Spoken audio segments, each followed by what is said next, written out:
Good morning, everyone, and welcome to InvestorExpos show for June 18th. My name is Anna, and I'll be your host today. We are having a great lineup of 4 speakers for you: Matthew Buckley, Marina Villatoro, David Morgan, and Jane Gallina. We're going to talk about, the overall market, but more importantly, just one of the only stocks you might need to know to own essentially is the world maybe ends. It really does seem like the world's starting to come unglued here, but this one stock that I'm going to talk about today might be kind of immune to all the insanity. So we're going to talk about Amazon today. Perfect. Okay. All right, folks. Good morning, good evening, good afternoon. Welcome aboard my presentation. It's 11 o'clock Eastern on the former United States of America. And I call it Trading the Death Star. If you're a Star Wars fan, I got kids that love the Star Wars series. The Death Star, this huge, fully operational battle station. It was almost destroyed by a bunch of teenagers in an aluminum Falcon, and then they rebuilt it, right? So this stock, literally, as we get into this, you'll see why I call it Trading the Death Star. Real quick, options obviously involve risk. I'm not here to give you any individual investment advice. I'm here giving a one-to-many presentation. I strongly recommend that you talk to a registered investment advisor or a broker-dealer before you put any real capital at risk. In my personal accounts, I have some Apple, some Microsoft, some American Airlines, VIX, Russell, S&P 500. But we're not going to talk about, as far as disclosure, I don't have any Amazon on right now. I had some on earlier in the week, nice one-day profit, but we'll talk about it. Real quick though, Top Gun Options is the name of the company, so we're kind of an aviation themed, and more importantly, or specifically, fighter aviation. So quick question for you: which fighter aircraft would you rather fly? You have two choices. Here's choice A. This is an F-4 Phantom, right? Take a look at that cockpit. Even if you know nothing about aviation, what do you recognize? Well, you probably recognize over 300 switches and dials in that cockpit, on the throttles, on the stick. The pilot would have to spend what we call a lot of heads down time in the cockpit instead of out looking around at potential threats, surface to air missiles, AAA, or enemy MiG aircraft, right? So F-4 Phantom, or choice B, that aircraft is the F-35. It's the Joint Strike Fighter. It's our newest fighter aircraft. Does anybody see any steam gauges in that aircraft? You don't. 2 flat panel displays in that aircraft. That's it. We actually call this jet the Wonder Woman jet. It's got sensors all over the place. There is nothing displayed in the cockpit that cannot be displayed on the pilot's helmet. You should see the helmet of an F-35 pilot. They look like Darth Vader, speaking of the Death Star. And we also call it the Wonder Woman jet because it's invisible to radar. The jet is actually so smart that it limits the amount of information that it displays to the pilot at different portions of a flight, because the jet's smart enough to go, he or she really doesn't need to know this right now, so I'm not going to show it to him. Isn't that amazing? So obviously the choice is clear. Your answer should be B. You would rather fly the F-35, the Joint Strike Fighter.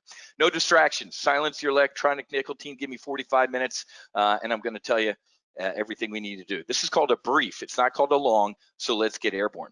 You've never heard what I'm about to tell you, ladies and gentlemen.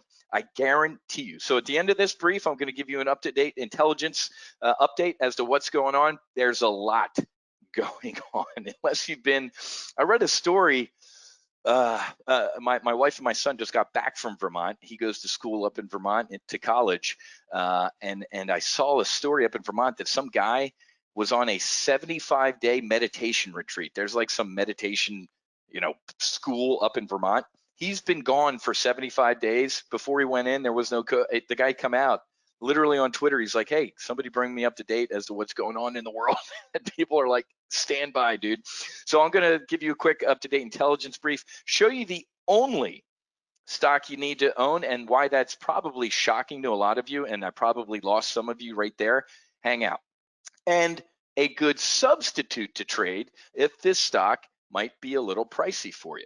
Ladies and gentlemen, as Anna said, my name is Matthew Buckley. My call sign is Wiz. Flew the F-18 Hornet for the United States Navy for 15 years, graduated from the Navy Fighter Weapons School, which many of you know as Top Gun, where I was an adversary pilot. So I was a bad guy. Well, I was a good guy, but I was a bad guy. I was a good bad guy. How about that? So like in the movie Top Gun, Jester and those guys that flew enemy, they flew our aircraft painted like the enemy, but they flew bad guy tactics. That's what I did, and spent some time flying over the skies of Iraq. Pretty boring flying, to be honest with you. So what's this have to do with trading? Absolutely everything. I started out as a 21-year-old ensign at Naval Air Station Key West, Florida, buying my first USAA mutual fund in 91? I've been doing this for about 28 years, ladies and gentlemen. I've been investing. I applied everything I was learning flying a fighter aircraft, being disciplined, managing risk, having a strategic plan, implementing tactics, contingency planning. I knew what I was going to do with a trade before I ever got into it, when I was going to get out for max profit or eject for minimum loss. Contingency planning. I applied that to my trading with absolutely incredible results. Essentially went from the cockpit to the trading pit. Had an absolute blast. So folks, ladies and gentlemen, this is going to be shocking news to you, or maybe not so shocking news to you. You ready for this? Wall Street's lying to you. Okay, that probably isn't shocking news to you, but let me tell you why. How many of you have heard this saying from a quote Wall Street, the smart money? Diversification is important. You can't put all your eggs in one basket. You must diversify, right? I mean, just it's investing 101, isn't it? As soon as you learned about a stock or an option, this was thrown in your face. It's a lie.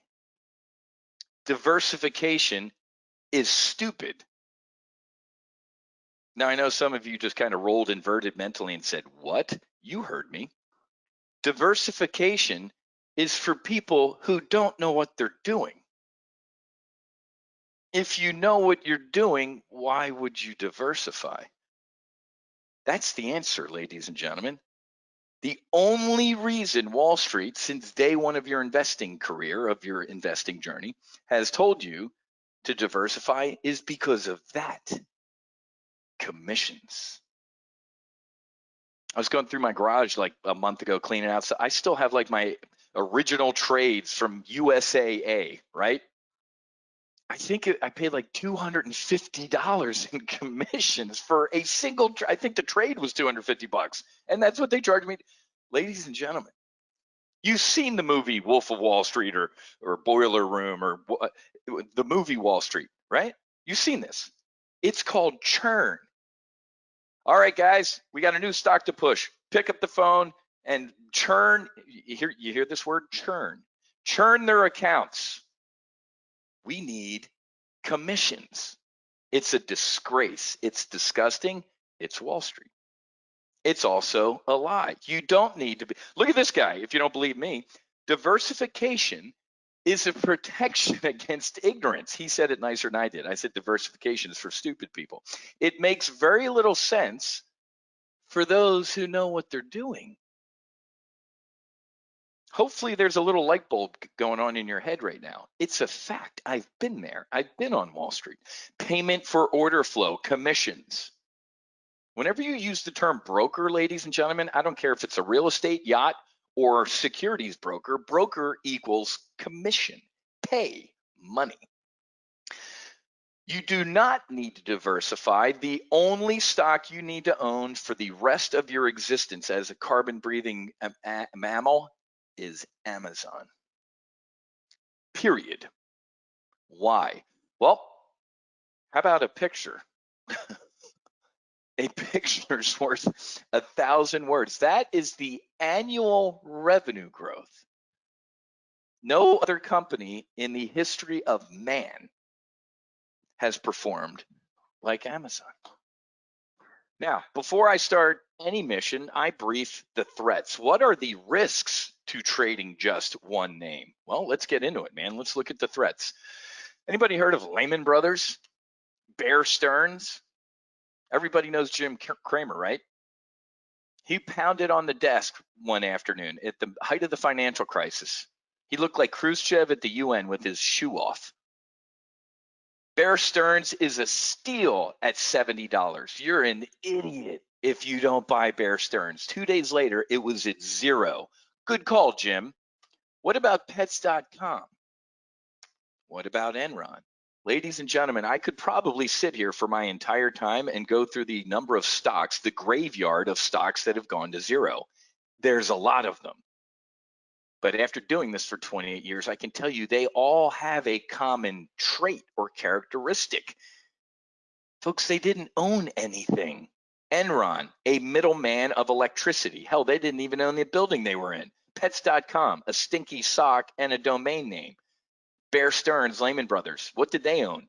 Air, paper, nothing. They didn't own anything, folks.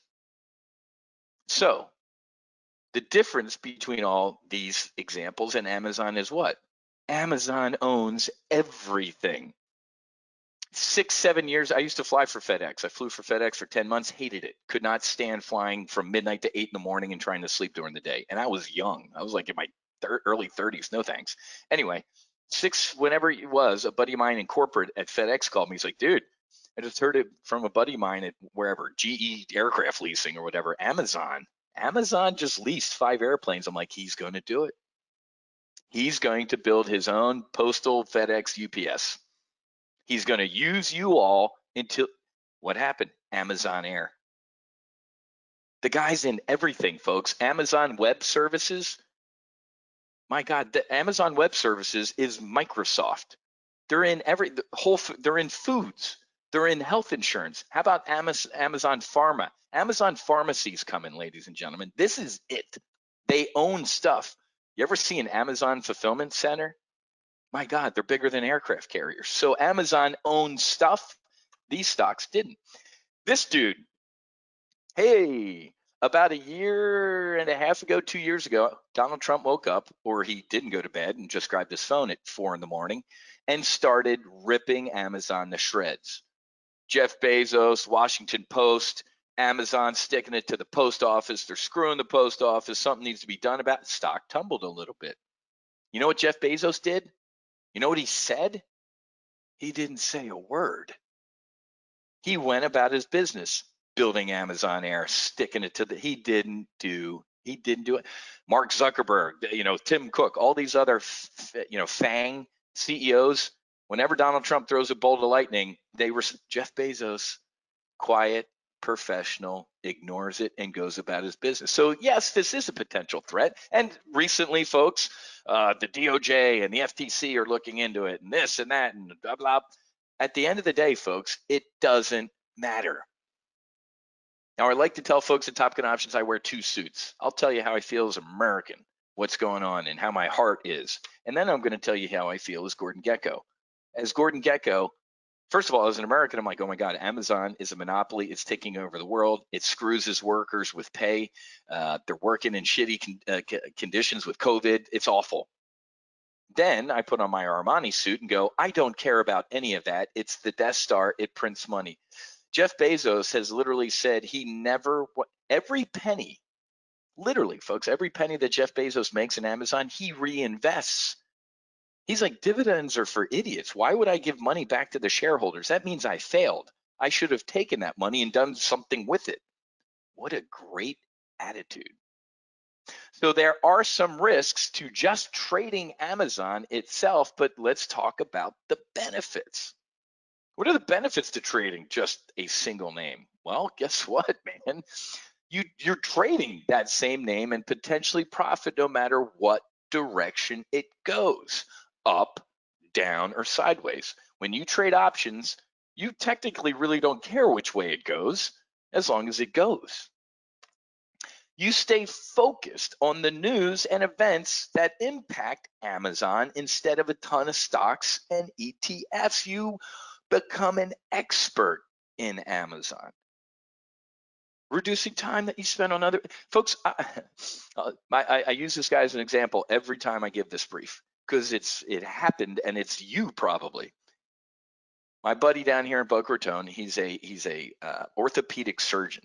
10, 12-hour days, office hour surgeries. He's, dude, I need help. I trade a little bit of options, but can you help me out? Take a look at my portfolio. I'm like, you got it, man.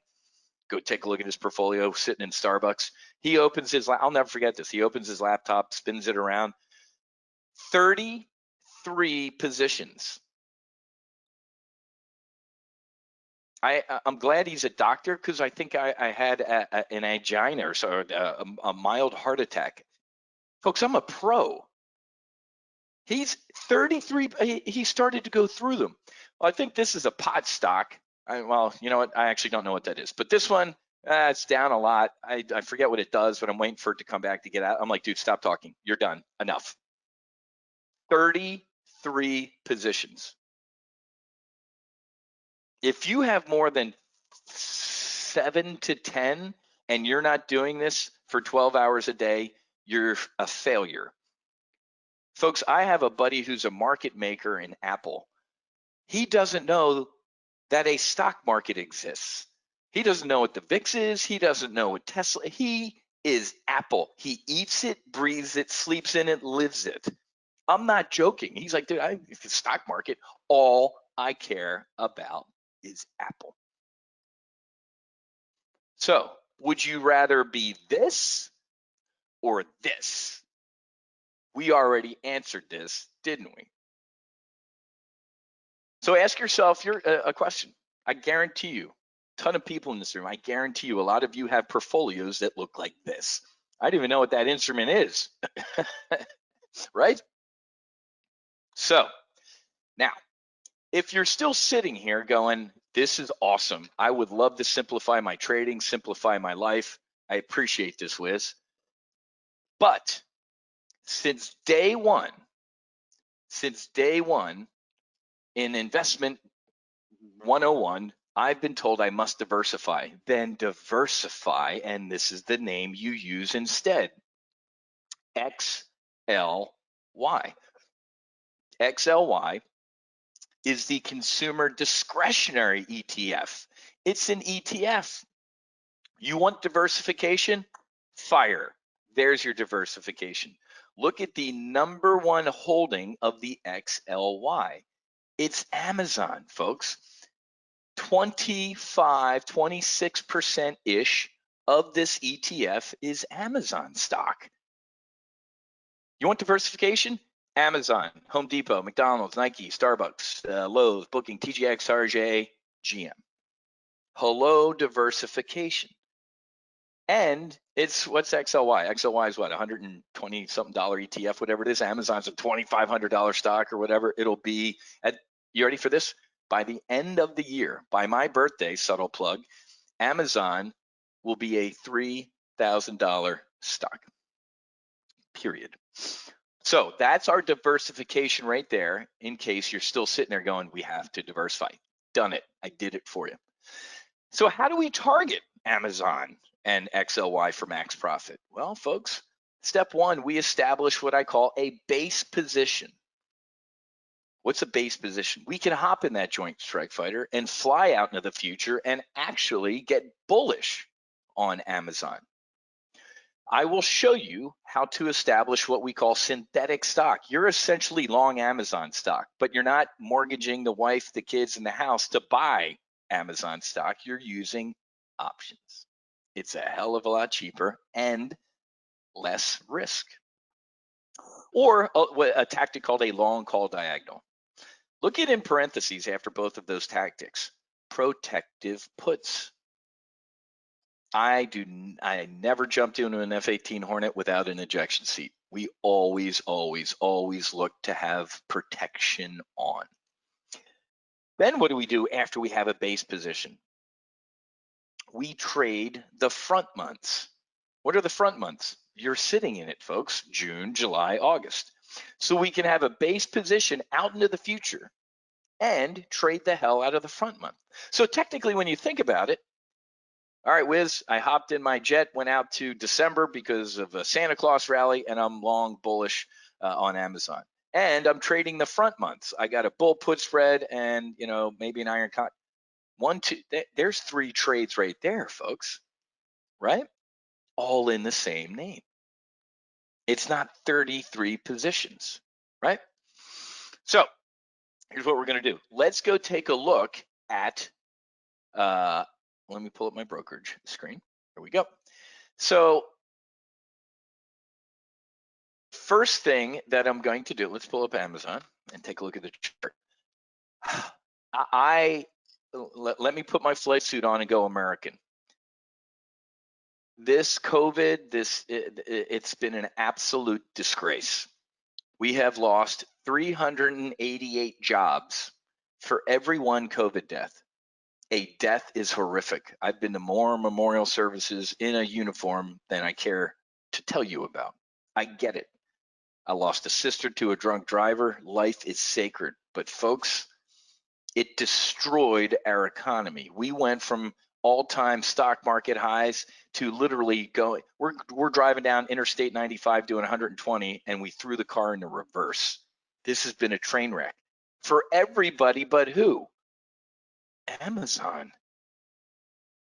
Here is the COVID crash for Amazon. Boing. That's a bad color. Look at that. Here's where it really got bad. Oh my God. Why? Folks, when we were in lockdown, I'm down in Florida. Screw it. We are not locking down again.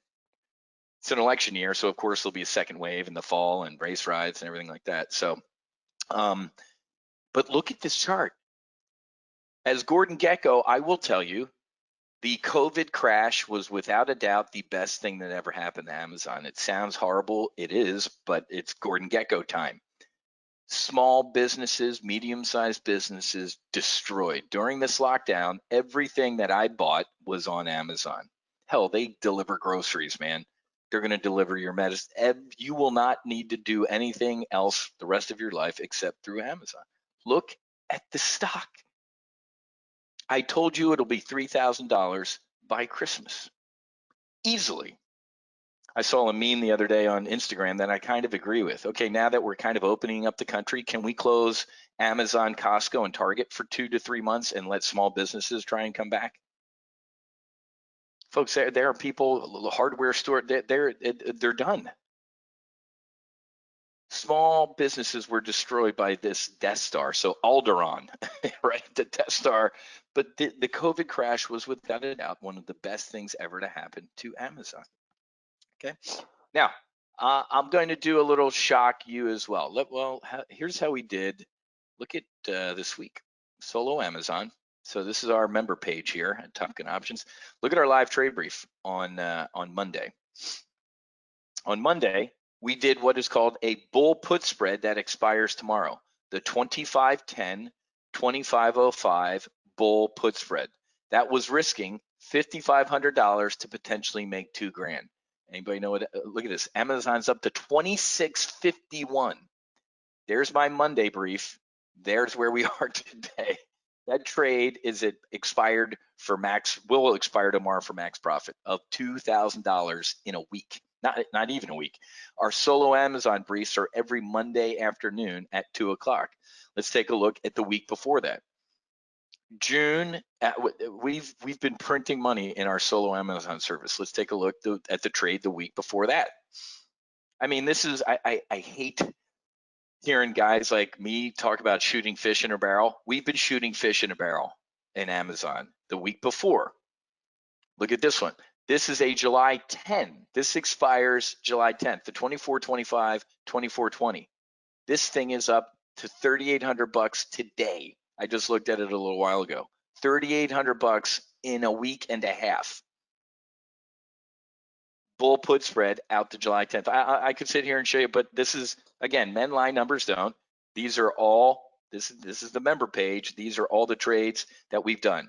Solo Amazon is a live brief every Monday at 2 o'clock. Right, it says right there, solo Amazon member sessions, Tuesdays at 2. Wiz, I work Monday at 2. Guess what happens? I send out a text and email alert during the brief or whenever I see the trade, and then the replay is posted here. We did an XLY trade. This has been absolutely fantastic. Now, let me tell you something right now, because I alluded to it a little while ago, and I'm going to tell you not to do what I alluded to. Okay, now you're really confused. Ladies and gentlemen, no broker I know lets you trade off the left side of a chart. Just think about that for a second. Fibonacci, reverse head, cup and it's all BS, folks. No broker lets you trade off the. We need to trade where? Out here. You make money by trading the right side of the chart and being right. So you heard me a little while ago say, hey, January, December, usually every 1 November, folks, in my smartphone, and you can do this right now, on 1 November, you should have a calendar reminder that says this. And I'll tell you when it shouldn't say this. I call these seasonal trades.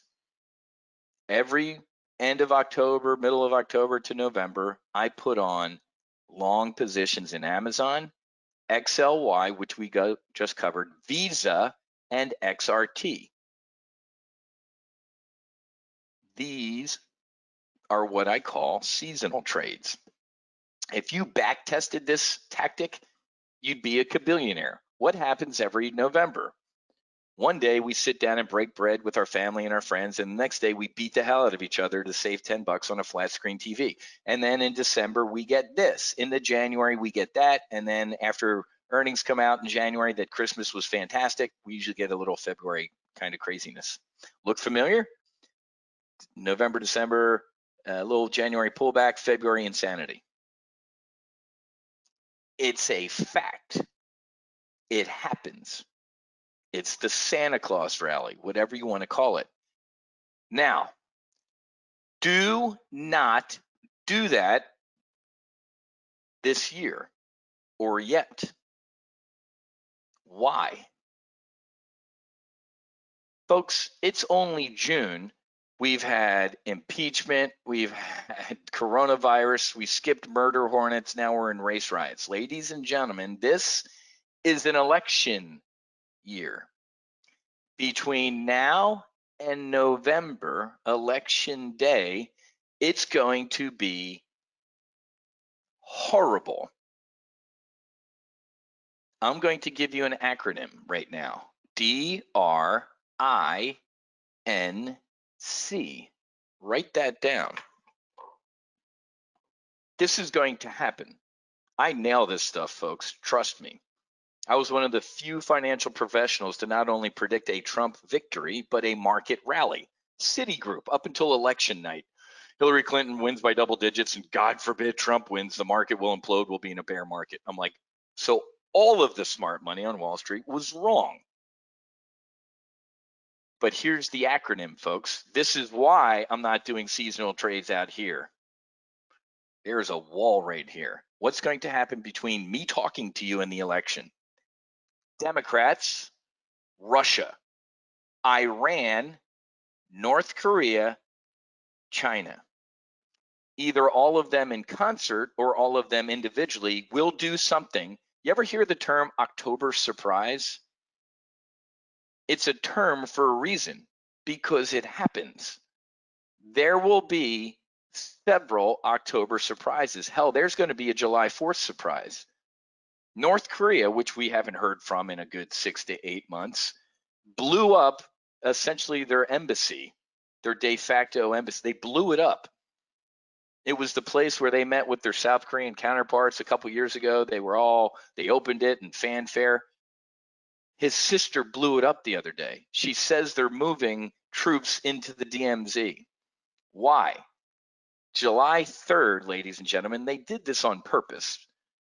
For the past, 15 years has been some military holiday in North Korea. Why is it July 3rd? Because it's right around July 4th.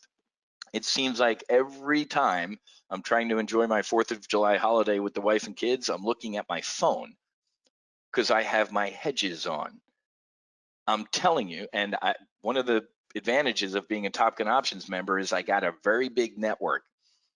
A lot of folks in a big building up north that has 5 sides and on staffs around the world in the financial sector, political, but my military contacts are pretty damn tight. and they are on high alert. Osan, our forces in South Korea. The problem with dealing with a madman is you don't know when the madman's actually going to do what he says he's going to do. So you're always, this could be the one type of thing. Hell, 10 years ago, whenever it was, North Korea, a submarine sank a South Korean naval ship, man, killed like 90 sailors.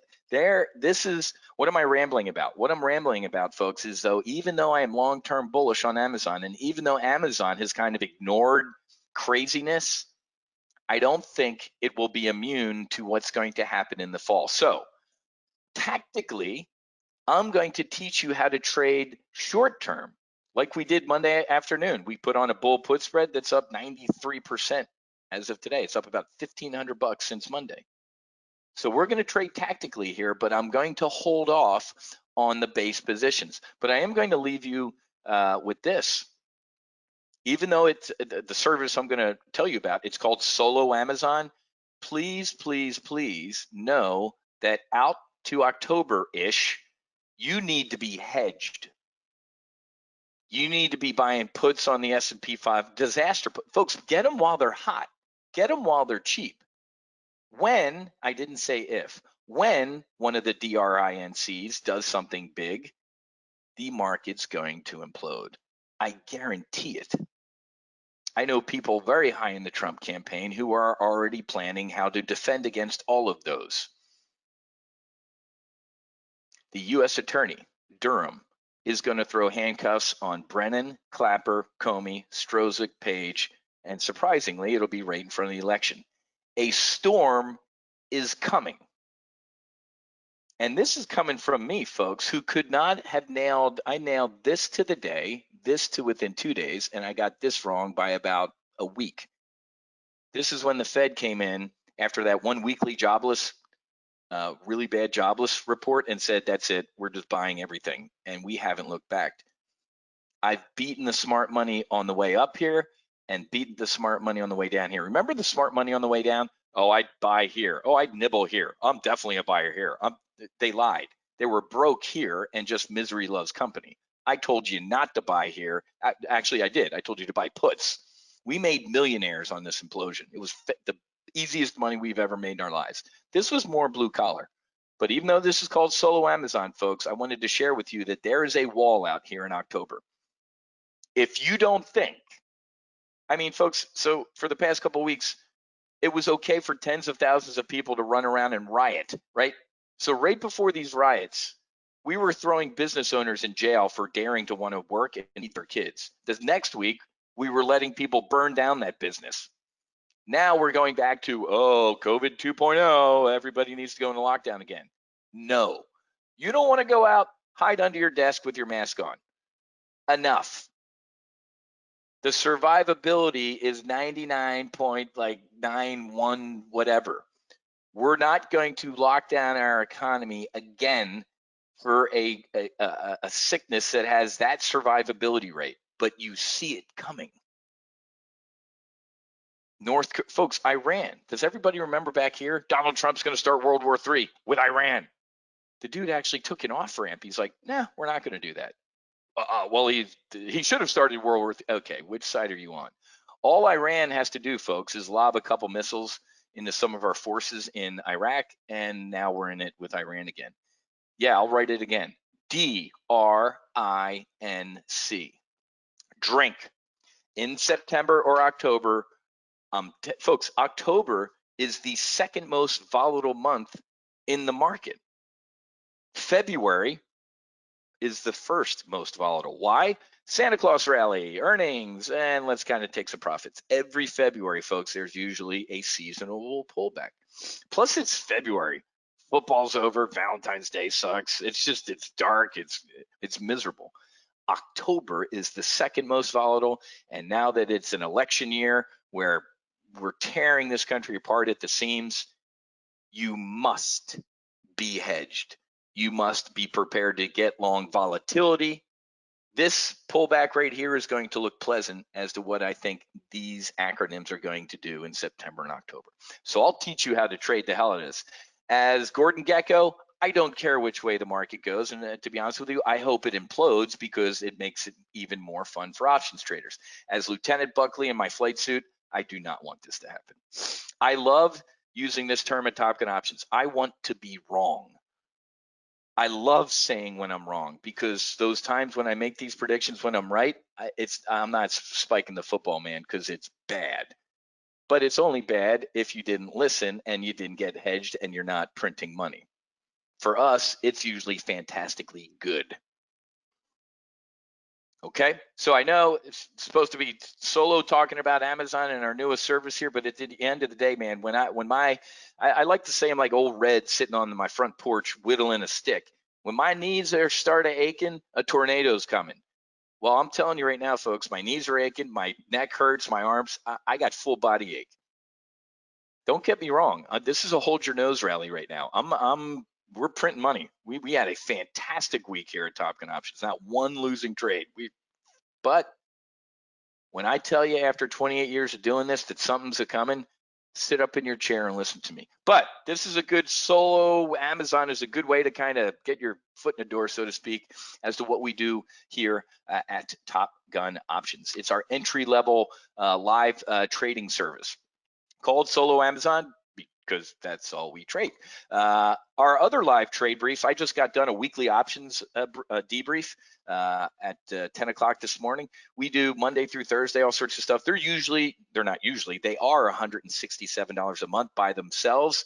Solo Amazon, ladies and gentlemen, since we're just trading Amazon, is only $97 a month. I went out last night to what I call my mafia dinner. Well, we call it Bible study for the wives and the girlfriends. We have Bible study Wednesday night. It's a bunch of judges and cops and attorneys and doctors down in Fort Lauderdale. We all meet once a week and break bread. It's a great networking group, but I call it the mafia dinner.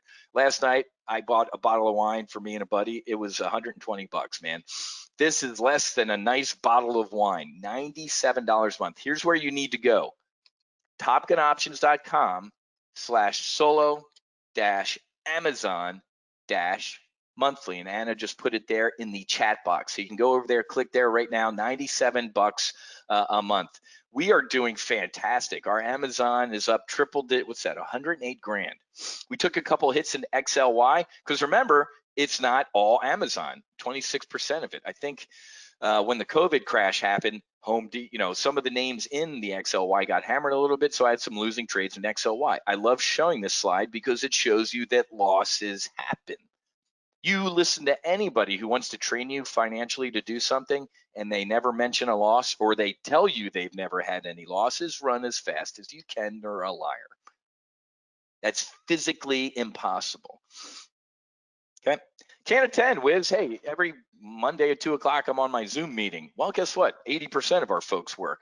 We send out a time-sensitive text and email alert. They fire at the same time. Here's an example of a text alert on XLY from like a week or two ago. I send out a text alert, and then what do? At the same time, an email fires with a screenshot of the actual trade.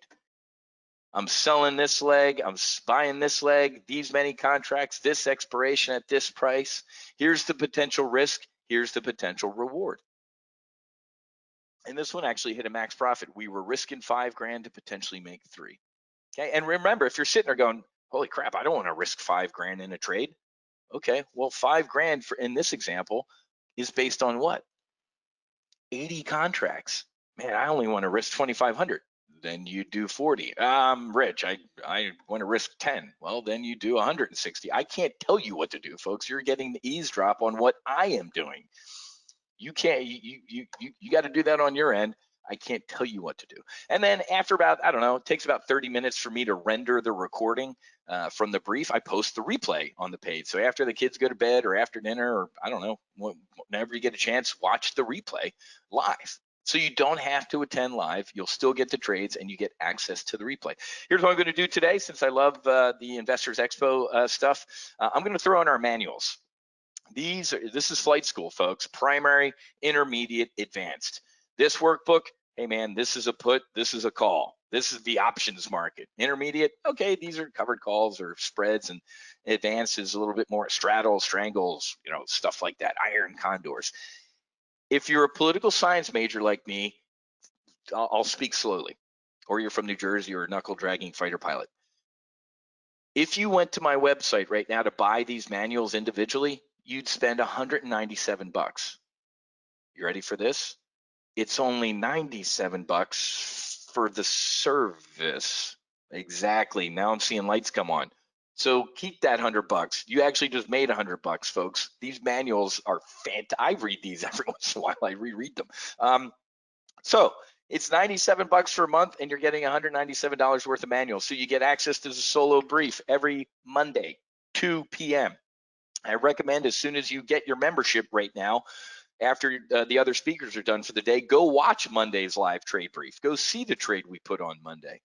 You'll get text and email alerts. You get the 3 skill-based manuals, and you get access to what we call the ready room. The ready room of a fighter squadron is where I learned to fly and fight the airplane. Not from a book, not from anything like that. It was from sitting in the ready room. So the ready room is our online interactive forum where you can hang out, ask questions in between the briefs and stuff like that. So this is a great deal. I mean, this is fantastic. Parmar made 200 grand in Amazon buying 20 call contracts. Kevin, Amazon synthetic stock, late to enter, up 200%. He paid 8 grand. It's up to 24. Greg, $144,000 in 2 Amazon positions. David Crane did Amazon TGO synthetic stock 2 months ago, up 42 grand. Diane, 1 contract in Amazon, $70,000. That's a longer one. I'm not going to read all that. That's, folks, so this is a great deal. Solo Amazon, $97 a month. If you want to get a 25% discount, do me a favor. Shoot an email to support@topgunoptions.com, and our support folks will give you a 25% discount. Okay? So 25% discount, just go ahead and email our support. I'll hook you up with that. But if you don't want the discount, just do $97 a month. Test it out. Flight test it, and maybe give us a call in a month and say, you know what, I want to upgrade into that annual to save some money. Okay, topgunoptions.com/solo-amazon-monthly. Ladies and gentlemen, simplify your trading. I guarantee you, out of the hundreds and hundreds of people in this room, you have a busy trading cockpit. Stop. This is what your trading cockpit should look like: Amazon or XLY and or both. Simplify. Do not have 33 positions because you're going to get shot down. I guarantee you. Do not do that. You bet. Yeah, I'll show you the page. Here it is right here. This is the order page. Like I said, only $97 a month. topgunoptions.com/solo-amazon-monthly. Yeah, just email if you want the 25% discount, support@topgunoptions.com. Just shoot the support team and say, hey, can you send me the link for the 25% discount? I think it's like $897 for a year, so it saves you good money. And there you go. There's the bonus on there. Those are the workbooks on there as well. But please, please, please, if you do not get in, hey, good presentation, I appreciate it, awesome whiz, thank you, whatever. Please, please, please, I am begging you, be prepared for what's going to happen before the election. If nothing happens, I'm a happy American. I'd be a fool to think I'm a political science. I'm a student of this stuff. You've heard the term October surprise. This might be an October slaughter. My God, man, with everything that's going on in this country, if you're not hedged going into this election, I am going to tell you you're a fool, period. Please get some protection on. Do not fly around this market without your ejection seat, or you're going to get shot down and it's not going to be pretty. Okay, awesome. Yeah, thank you for all the kind words. If you have any questions, concerns, smart remarks, you can keep those to yourself. Shoot an email to support@topgunoptions. I'm going to keep Anna and the crew here on time, on target. It's 11:45 on the East Coast of these once United States of America. Thanks for having me, Anna, and I look forward to working with you again soon.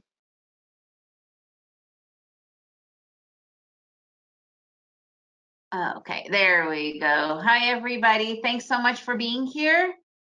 And let me just get myself organized here. One second. Okay, everybody. So happy to be here. Thank you again, Anna, for inviting me back. I do have my questions box wide open, so I love to chat with all you guys. Please let me know any questions you have. And let me just give my doggy a treat. She's going a little bonkers. Hang on one second. All right, everybody, I am ready to start. Okay, so today I want to talk about 4 steps to simplifying your day trading and to dominate the market under any condition. I'm Marina, the trader chick, and that's me right there with my little boy. And I have a confession to make for you guys. I am a scalper. I don't know if you guys know what a scalper is, but that is me. So what's a scalper? Basically, it's going into really quick, small profits. Smaller risks are involved as well. That means it's also a much shorter time frame. So I will talk a lot more about the scalping process a little bit later on. Hang on a second, there we go. And I want to talk to you about how I actually stumbled upon scalping, because as with any big change in our lives or big lessons, we normally have some sort of a loss or something that's pretty severe that teaches you a really kind of like life awakening lesson. And that basically is what happened with me before I became a scalper. So what happened to me was literally I ended up losing almost $4,000 within a 5-minute time frame, mainly because I was chasing a trade. Also, when I finally saw that it was going the wrong way, what I did was kind of what I think a lot of people end up doing. Even though I had a stop, I removed it, and then I told myself I was going to put in a mental stop loss. And we all know those mental stop losses, how they work, right? They don't. The ego always ends up winning, and basically you do not permit yourself to ever admit that you are on the wrong side of the trade. And next thing I knew, boom, my entire account was emptied out, literally in 5 minutes. And this happened in three times in 2 months. This was over 6 years ago, and it was horrifying. Horrifying, the fact that I was literally just giving money away and knowing that I was messing up, but I couldn't permit myself to admit it. I mean, all these ego demons, as we all go through in our minds, go through, right? So another thing is that I ended up not stopping, even though after that huge loss, and it wasn't only a financial loss, it was this mental defeat, but I couldn't permit myself to accept it. So I ended up revenge trading for another 2 full days. So at the end of the day, at the end of that week, I should say, I almost lost $6,000 literally within like a split second. I mean, it was just horrible.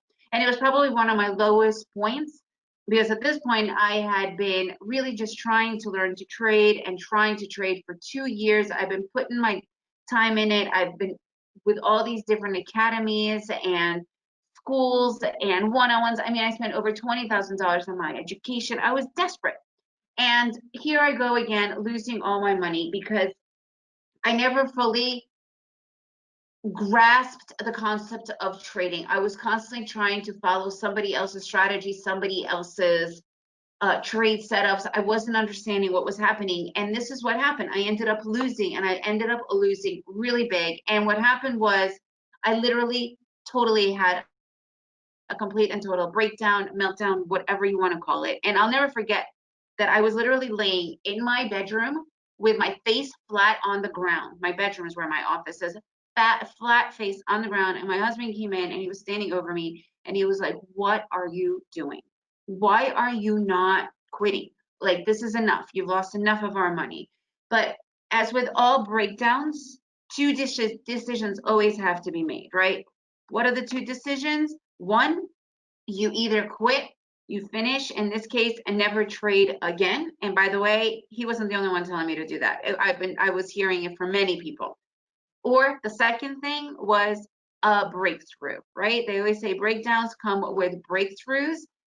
So who here is a Nacho Libre fan? Because this is very much of how I felt. I don't know if any of you guys have ever seen Nacho Libre, but Nacho Libre is one of our favorite characters. And he wants to be this luchador. He wants to be a wrestler in Mexico, you know, lucha libre. And he is terrible. And there's one part of the movie when he's standing in front of he's standing in a church in front of the candles and praying, and he's saying to God, he's looking up at God and he's saying, God, why did you make me want to be such a wrestler? Why did you make me want to be a wrestler so much and make me so lousy at it? And I never forget that I just felt so much like him at that moment, because I'm like, I desperately want to be a trader and I feel so bad at it. So basically, I ended up having a breakthrough. I did walk away for about 2-3 months, but it just couldn't keep me away. And I'm sure, as a lot of you knew, and I know I speak to so many traders, aspiring traders, you know, they've lost money and they just know deep down that they can do it, and they come back. And this was my breakthrough. So basically, after a short period of wait time for my charts, what I did was I came back and I ended up literally stripping all of my charts of all the indicators. At one point I had like, oh my God, I had over 10 indicators. I had 3 monitors going on. It was absolutely crazy, right? So I ended up stripping them completely. And just what I started to do was I wanted to learn the market. I wanted to understand the beginning. I felt like a music student who never was taught the do re mi's or the scales, and just thrown into like an orchestral pit to follow along with all these other traders who, by the way, probably have been thrown into that same orchestral pit. And the majority of them, especially in trade rooms, which I am very much not a huge fan of, the ones that are trading live and telling people what to trade, because the majority of people who are in those rooms don't know how to trade and want to follow somebody who they think is a master, and they're not. The majority of these academies, they have these people they hire for minimum wage to just come in and moderate. And basically, I was in those rooms, I was following all of that, and I wanted to stop that. I wanted to actually get the concept on my own. I wanted to understand what is going on with the market. And whenever I was talking to people about like basic questions, especially in these trade rooms, I was always shot down. It's as if though I was born with this information, and none of us are born with any information. We learn everything, but somehow I was never taught this particular thing. So basically what I ended up doing, I ended up studying the market and the basics and just the price action and the movement for years. Literally, it became my other obsession. I loved it. I loved charts. I was obsessed with charts. And basically what happened is I became fluent, literally fluent in the market language, because I recognized something that a lot of us don't realize, but the market actually speaks to us. It literally speaks to us. It talks to us. And if we listen, instead of thinking that we could beat the market or predict it, we will actually start working with the market. We can never predict it. We can never beat the market. And if you think that, stop right here, because you will keep on losing and the market will keep on beating you, because the market will always win. However, you could work with the market and go with the market, and then both of you work together, not one or the other. So why does scalping work for me? During this whole time, the majority of the schools and academies and trade rooms that I was in, they were constantly talking about these huge target profits, which, by the way, sounds great on paper. I don't know how many people are actually successful in it, because when you're trading huge target profits, you have to put up a large risk. It's just the way it goes. And the majority of the times, by the time you actually get to that big target profit, you might most likely will be stopped out. And even though you might end up getting a big one win, you probably will have 2 or 3 losses. That it's not about the financial loss, it's about your emotional loss. And if you guys want to say, oh no, it's not true, trust me, it's so true. It's not about the money. It's about making those right decisions. And when you start to have the confidence and start to get those mini profits hit, you don't even understand what it does to your confidence. That's when you know, I could do this, and then you could continue and going for bigger and better profits. But if you're going for the big profits right away without knowing what to do, you'll never get there. And I might be a little bit harsh on this, but it's the absolute truth. And I know the majority of people have been through that particular experience. It's just the way it is. So what I ended up seeing when I came back was that if I was finding these setups that were working 80 to 90% of the time, but they were small, I trade the ES mini. So instead of going to the 3-4 point trade, I'm going for 1 point. And so instead of waiting for long, treacherous moves up or down, depending if I was going long or short, I was going for the quick moves when my entire market, when the chart was telling me this is going to work in this particular manner. And that's what happened. It changed my entire life. And that's how I stumbled upon it. I actually didn't even know scalping was a word. I mean, I didn't even know scalping was a strategy. All I knew was that I was going for smaller profits in a beautiful setup, so the way I was seeing the market, and I was getting hit. When I was and my profits were getting hit. When I was talking to people about it, they're like, "Oh, you're a scalper, but I want to know how you're doing it because I'm having so much issues. I can't get this going. I'm losing money." You know, the story that the majority of us hear, right? So, just a quick official intro and fun facts about me. I am Marina, the trader chick. I am also an expat. I live in Antigua, Guatemala. So I am talking to you guys right now from Antigua, Guatemala. This is my family. I am trilingual. So I am actually a Russian refugee or a Soviet Union refugee that came to the US over 41 years ago. So I do speak Russian fluently. It is my native tongue, but it is not my main tongue. As you could tell, English, because I was raised in the United States and I've been living there for the majority of my life, that is my main language. However, me and my family have been expats in Central America for almost 18 years. Before Guatemala, we lived in Costa Rica. So I am fluent in Spanish just the same. And the reason why I bring up being trilingual, because learning to read the markets, it's a whole new language. And I don't know if any of you have ever learned a new language in your later years. It's one thing if you're born with a language and you learn a new language when you're really young, it happens really quick. You don't even realize it happens. However, when you learn a new language later on in life, I was in my mid-20s when I learned Spanish. It's an entire process. It's a difficult process, right? You have to first translate everything you want to say, then you get it out. Everything the person says to you, you have to bring it back into your mind, translate every word. It's complicated. It's difficult. It's not something that flows. And that's why you could only maybe do it painfully with one person at a time, and that person has to be super, super patient with you, right? But then one day you'll wake up, and this is what happened to me. One day I woke up and I just spoke Spanish. I didn't have to go through any translation anymore. It just happens, right? I don't think about it anymore. I'm not 100% fluent. There are definitely words and phrases that I'm still not caught up with, but I could hang with a crowd in a Spanish speaking crowd, no problem. And I remember one time another foreigner, another expat said to me, they knew they made it. They learned the language is when they could joke and their jokes were received. And that was the same for me. When I was able to finally start to joke with people in Spanish and it was received the way I wanted to, I knew that I spoke Spanish because I'm a funny person and I wasn't able to be funny when I wasn't speaking Spanish properly. So that was a huge thing for me. And the market, it speaks to us. And one day, after all that time of watching it, I started to read the actual words and the sentences. And that was something that was never taught to me. And once I discovered that, everything changed. And it's super simple. You do not need to have thousands of charts, indicators, none of that. It speaks to you. And it doesn't matter which market you trade, by the way. It's all, the charts pretty much all have the same language. Also, just so you guys know, I was a fitness instructor and a travel writer before I became a day trader. I don't have any financial or math background. You do not need that at all. Those are huge misconceptions because I get that all the time. Oh, I don't have any financial background or the stuff like that. You don't need it. Honestly, you don't need it. And this is my site. I actually do still have my travel site. This was my first main business online that I absolutely love, and it still goes on. It gives me and my family a chance to travel the world all the time.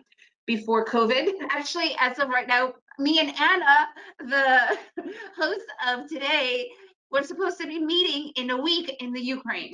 But hopefully, Anna, it could happen in, I don't know, we're thinking maybe November. So we travel a lot. And day trading is giving me that capability because it has that magic to it. Once you get it, you can do it from anywhere in the world.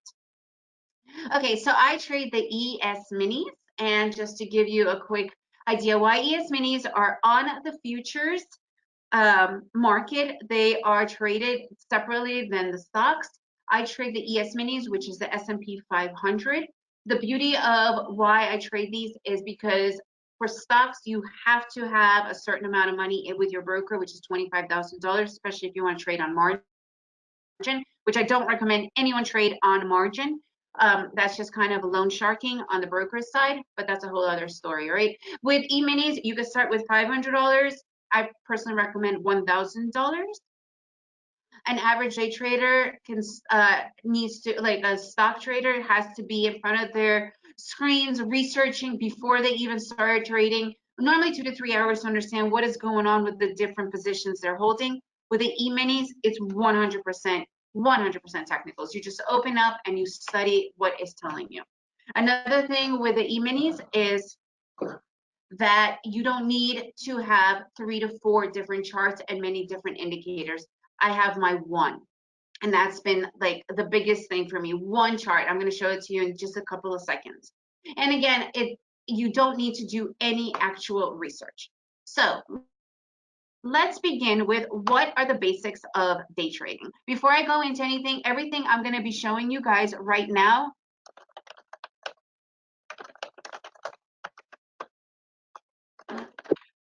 So before I go anywhere, everything that I am going to show you guys, today I can send it all to you, all of my charts, literally everything that I'm doing. Just go to makingofaDaytrader.com. MakingofaDaytrader.com.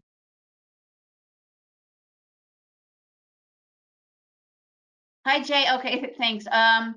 Here's a couple of questions before we begin. What target profit of 1 point do you use stops? So everything I do is 1-to-1. So the majority of scalping is 1-to-1 ratio because it's quick, right? It's small and quick, one profit. So, and it's not, I also am incredibly conservative. I go in 1 to 3 trades. Yesterday, by the way, was a phenomenal day. I think there was like up to 10 trades within like an hour. But normally on a good day, you could go between 1 to 3 trades. And if you load up on contracts, the sky is the limit, right? So everything's 1-to-1. So the average loss on trade 20% that aren't profitable. But those small profits to a bad trade. No, that means you don't have, I'm not sure what your name is. It just says trader. That means your strategy needs to be where it is at least 80% profitable. All right, guys, so this is my personal chart. This is it. This is everything I use. This is the ES Mini. I use the 610 tick chart. I will show you in a little bit what a tick chart looks like. And okay, so this is pretty much it. I use 2 indicators now. I went from 3 monitors to 1 chart, 2 indicators. These lines are EMA lines and the bottom lines are my MACDs. Oops. Okay, so that's pretty much what I use right here. This is all I need and I absolutely love it. All right, so let's start to talk about the basic language of the market.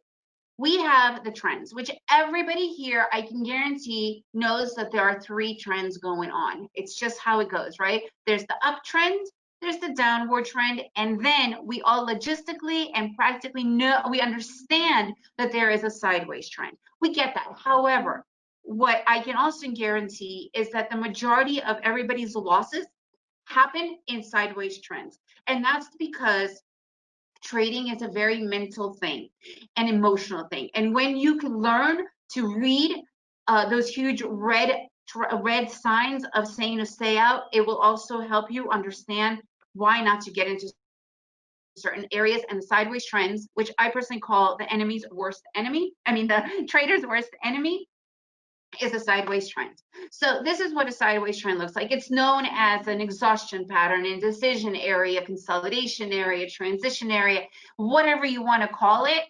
The point is, it's not a momentum. It's a lull. It's an area where everything pretty much stops and we have to sit and wait for confirmation.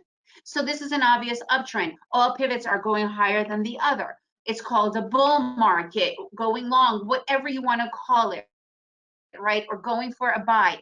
Doesn't matter. It's all semantics. The bottom line is it's moving up higher and higher.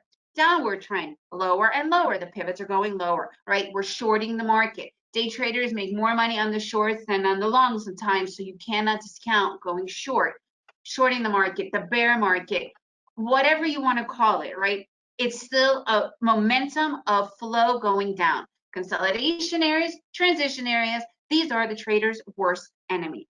And good traders, they have to know when to spot them and stay out of them. So what does it look like? This is what a consolidation market looks like. It's a channel. This one is a teeny bit thicker, wider. This one's super narrow. You don't want to be in the narrow. You don't want to be in these areas. Why? Because there's absolutely no movement, right? We don't know what's going on. This is how I give a really good example of what's happening here and why this is a trader's worst enemy. So here's the thing, right? Like I mentioned before, it's an emotional, mental thing. And this used to happen to me all the time. I'm a contrarian trader by nature. I always believe that there's always a correction coming, right? So for instance, here, the market has been in a strong upward trend. And then all of a sudden it starts to go sideways.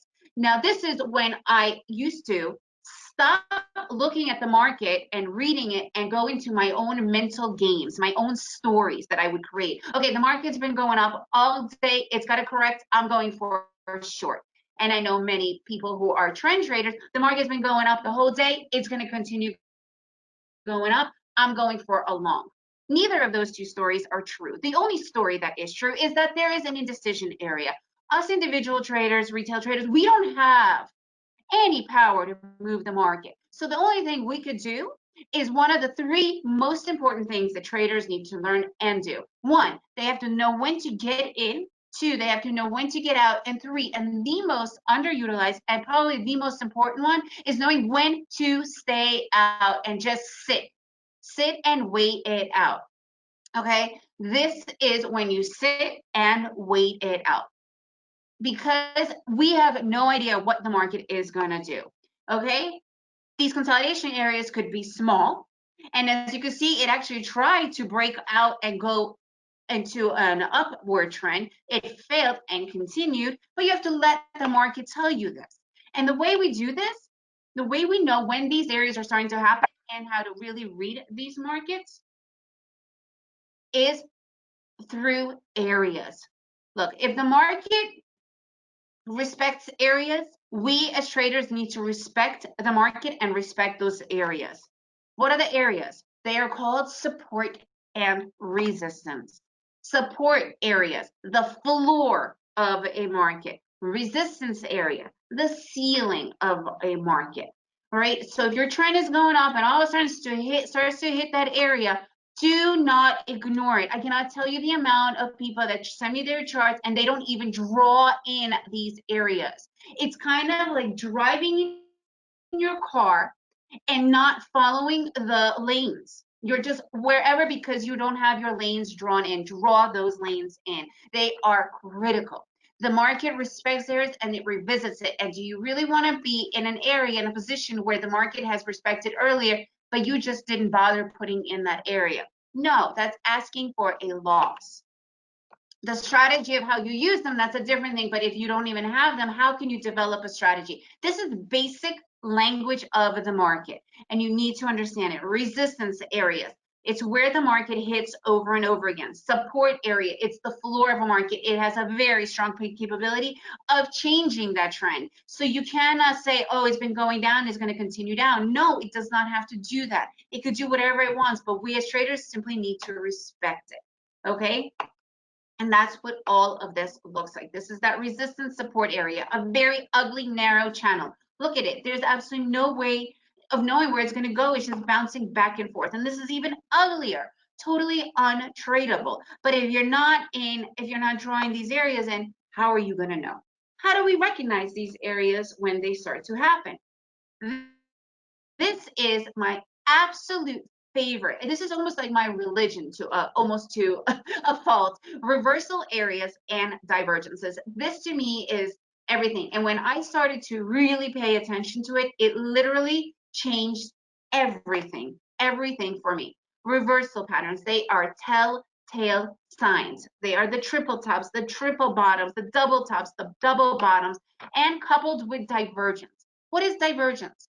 It's when you're looking at the pivots in the right direction versus the pivots of the MACDs.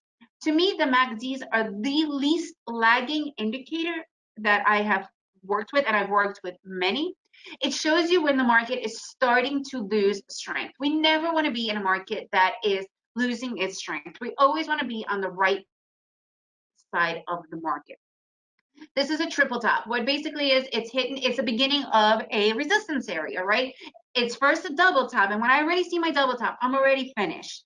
I do not enter any more market. I do not enter until I get really strong confirmation of what is about to happen. Okay, divergence. Remember, the pivots, it's all about the pivots. You have to watch that. This is a perfect, gorgeous double bottom.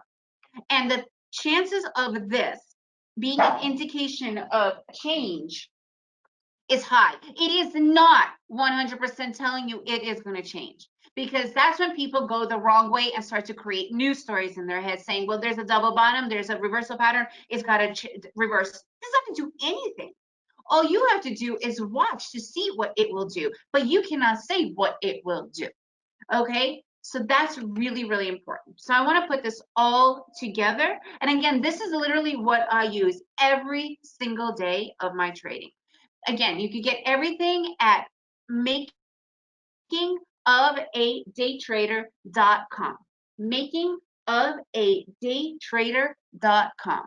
So before I continue, I want to see your questions. Which link does not load? Makingofadaytrader.com.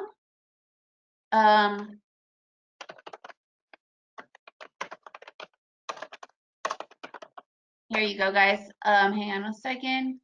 And my EMA lines are 20, 52, and 135, period. Okay, so you should be able to access makingofadaytrader.com. If not, you could go to my website, thetraderchick.com. All right, guys, so let's put this all together so you get a good idea of how I view the market and how I see it. Hang on just a second here. All right, so here is a regular market, right? This is just how we go with it. Now, the market is obviously going upward. It's not a very pretty upward, but it's still going upward. And then we get this resistance area. So let me break this down to you so you guys really understand it in layman's terms. What is a consolidation area? Pretend you have to go to your friend's house who lives north of you, okay? You know the road well. It's just getting on the highway and it's just going straight north. But all of a sudden, you're midpoint, you're driving midway, and all of a sudden there's a huge construction site and it says detour. And you have to go to the east. You have to go to the right. What happens in your mind? I'll tell you what happens in my mind. All of a sudden, I'm in a detour, and especially in an area that I don't really know. All of a sudden, I am in complete doubt. Oh my God, what if they forget to put more detour signs up? What if I get lost? I have no idea where I'm at. Do I have enough gas? Oh my God, what if I get a flat? I mean, all these doubtful things are going in my mind. And what if they never open again? What if I can't go and see my friend? What if they turn around? All of those things. If you guys are telling me that you guys feel totally secure and safe when you see a detour, that's just a lie to yourselves. The reality is we all are in doubt, and that is that consolidation area. We don't know what's going to go on, because there have been many times when the detours have been forgotten, or kids were playing and removed the detour signs, and here I am totally screwed. I don't know where I'm going, and I've been freaking out. So this has happened. It's not, something that only happened to me. I know it happened to everybody. But then all of a sudden, the detour opens up, and boom, the construction worker says, you're golden. Continue. And then all of a sudden, that is a breakout, by the way. That's a breakout. And you are told, you are given certainty again that you can continue. Breakout trades are like that. Those are awesome. I love breakout trades.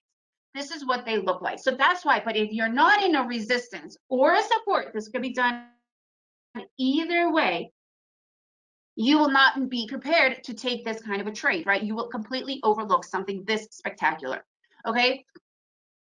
These are consolidation areas. You have to know when they are happening and stay out of them. Remember, you're driving detour. Are you really going to feel safe and comfortable in that detour? No, you're not. All right, so the breakout setup, this is probably one of the most ideal setups. You're driving north, detour, all of a sudden they say, okay, you're clear. You're freaking golden. You're driving. This is what those breakouts are. Again, you have to put everything in together. You have to have a resistance area or a support area. You have to watch the MACDs. You have to see if there's divergence. There's all these elements. And the other one, which is my other most favorite trade, is the initial reaction trade. Meaning, after we were in a consolidation area, it's the same thing driving. The detour guy, but now the detour is like, sorry guys, the road is totally broken. There's a huge hole in the ground. You got to go back home. Just take that highway, just go back, follow the signs. But at this point, you've already done the detour. You know where you're going, and then you know you're going home. It's like a horse running back home. It's confident, it's ready, right? That's exactly what happens here. It's a transition in the trade, in the trend, because consolidation areas, they can do that. They are not going to do what you want it to do. You cannot predict it, but you can read it. Okay, so before I go into, let me see if you guys are able, can you guys tell me if you're able to see my charts? So that I can kind of show you a little bit more of what we are working with. Are you guys able to see? Okay, cool. All right, so the MACDs and ticks. So I'm going to explain all of that in just a second. Why such numbers? What's the usual time frame? Okay, number one, I don't have a time frame. I use tick charts. What is a tick chart? As you guys could see right here, each one of my bars, each one of these candlesticks, you could use bars, high-low bars, it doesn't matter. They are 610 ticks. That means for each one of these, and you can see right here, it says ticks remaining, has 610 transactions happening. What does that mean? I'm able to remove my volume because I am seeing in real time how much volatility is happening. And that is so big. So I don't use a time frame. Time frames do not work for me because sometimes you can sit through a 5-minute chart and it's so slow you want to shoot yourself because you don't know what's going on. The volume indicator is always lagging. It is. If you say it's not, it is. It's a proven fact. It cannot keep up. However, when you have a bar telling you exactly the amount of transactions that's happening, you pretty much know what's going on. I use the ES Mini, but you could use tick charts for any instrument at all. So you guys want to see what my my indicators are. Oops, that's not the right one. Here you go. You guys could see my indicator right here. So I use the MACDs. MACDs are my favorite. So that MACDs, hang on, right here. When you sign up for the MACDs, you get 3 different plots going on. The average, the difference, and the actual MACD. I made my MACDs completely, my average and difference transparent because they're just white noise to me. I don't enjoy using them. And just 3 EMA lines, and that's it. Super simple, pretty basic to understand, right? So that's why I use the ticks. Why do I use those numbers? Why do you use the numbers that you're using on your chart? When you start to learn something, you just stick with it and you either master it or you quit. And I've pretty much mastered that particular chart setting. Is the crossover EMAs your entry point? Philip, that's like asking a knee surgeon who's about to operate if he has to go into the whole knee or go into a tiny point. You can't ask that type of question, which is based on an entire strategy, right? So there are many elements that I use for my strategy. However, my EMAs, the main reason why I use them is because I do use them for when the market retraces without the divergences for my entries. Why? Because think of yourself as an archer. Do archers walk around fields shooting their arrows at their bullseye? Absolutely not. They have a very specific place to stand. And by the way, archers, again, put yourself into the archer's mind frame. They shoot at a bullseye. So many traders, they just go in wherever and they don't even have a target in place. And I'm not even going to get started with these mental pretend stop loss in place, which they never stick to because the ego will always win. Okay. So Yes, the color lines correspond to the different EMA periods. Yes, I've already written with the EMA periods. What are the benefits of using just one chart to trade? Well, I trade because I travel a lot. Could you imagine lugging along 2 or 3 monitors? Just think of the simplicity. It's the best thing ever. It's amazing. No, you could use NinjaTrader 8. I use NinjaTrader 7 simply because I've been with NinjaTrader now since they had NinjaTrader 4, and all of those others were mandatory to change. With the 7, it's not mandatory yet, so why fix something that's not broken? You know, when I have to change to 8, I will. Until then, I don't really have any interest to. I love Ninja 7. Okay, so basically, today has been a pretty ugly day, not like yesterday. Yesterday was just a super flowing, gorgeous day, right? So we do have many resistance areas happening. This is a beautiful, perfect double top. Then we have another resistance area that kind of moves. However, instead of doing many, we could pretty much average this out right here, right? And the same with this. This would be our support area forming, right? And just because it's a support area, remember, it's semantics, right? It's just words that we're putting on the different areas, right? And what's happening here? Look at the market. It totally became stuck here, gave us an absolute perfect head and shoulders, telling us that it does not want to continue anymore, right? And it's been hitting that same area several times, and now it's headed up. And my MACDs are beautiful. So now I want to watch to see what is going to be happening, because it's showing me that it could set up for a really good setup, right? So I need to be ready and waiting. Let me see, there are several more questions, I think. Which is a 20, which is the period? Okay, so let me show you this here. The purple line, that is my 20. So the 20 EMA is a much shorter time frame, right? So it's showing me in this particular area here. I use this for more aggressive trades only in the beginning of new trends or breakouts. My red burgundy line, that is my main line. That is my solid thick line. This is my 52 EMA line, and pretty much everything I do goes off of this particular line. Then I have my yellow, my orange dotted line.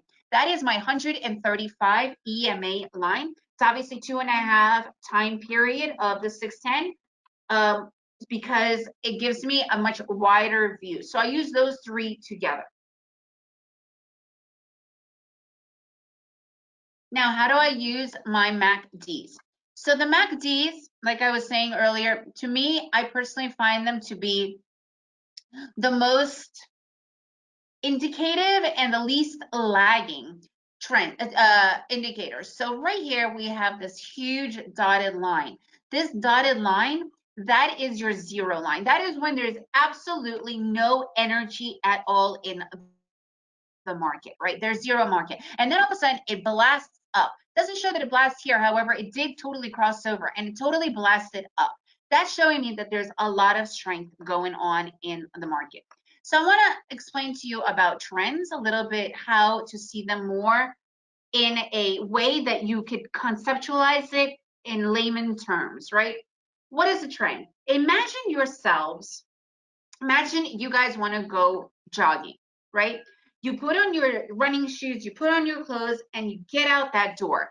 Are you going to have a lot of energy when you first get out that door? Absolutely. This is when you have the most amount of energy. This is a new trend. When it gets out that gate and it takes off, right? That's the most amount of energy. So if I was to bet on you to say you're going to go 1 mile, then when you first get out, the chances of that happening is pretty high.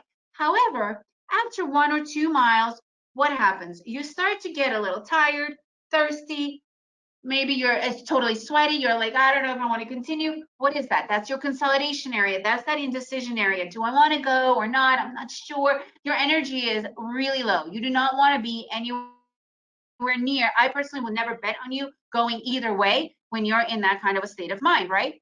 What I want to know is, do you have the energy? And all of a sudden you pop in one of those energy gels and you take off. That's that breakout. That's a continuation of that trend. Or you decide I'm going home, but you still need that energy to get home. You pop it in, that's your transition. Trends are the same way. They are the same way. There is that strength, that energy, and you always want to know when is a new trend for you to get in on, right? And that's exactly what new trends are all about. You have to know when they are happening. Okay, so remember, guys, everything, all of these charts that I just showed you, you can have it here, making of a day trader.com, totally free. It's literally the cheat sheet that I use. It's exactly what I follow in everything I do. Divergences, reversals, everything. It also shows my charts, everything you possibly need. So let me know if you guys have any more questions about what this is. And this is pretty much what it looks like. The MACDs, the way the movement is, like I said before, you could use high-low bars with the tick charts because each bar has the 610 tick charts showing the amount of transactions that are happening in that moment, okay? On the live chart we just saw, let me see here. Hang on, I'm not looking at the chart anymore. Hang on a second here. Yes, look at that. Gorgeous, gorgeous, gorgeous setup. I would be totally looking now to enter once this purple line crosses the yellow line. For me, that's one of the trades that I absolutely love. So this is actually a very interesting question. I only have 2 minutes left. Overall momentum right now for a scalper especially, this is the overall momentum. It's pretty significant. It's been going on for the past hour. Again, I only trade for an hour and a half, so an hour is a long period. Going down. Here, we have a mini trend, right? We have a run, we have a retracement, we have a run. I don't know if there's a retracement forming yet. This is called immediate momentum. And scalpers love immediate momentums, right? When we have the runs and retracements, because even though it could continue going down, although it looks like it's going to be pretty much a channel forming, if you have it in overall, you could really monetize on those quick, immediate, beautiful mini trends, right? So right now we have it looks like a pretty significant channel. However, the channel is pretty wide. So I would be all over trading. I call these tradable channels because they're just gorgeous in this respect. Okay, guys, does anybody have any more questions? I see one here. The ticks again, right?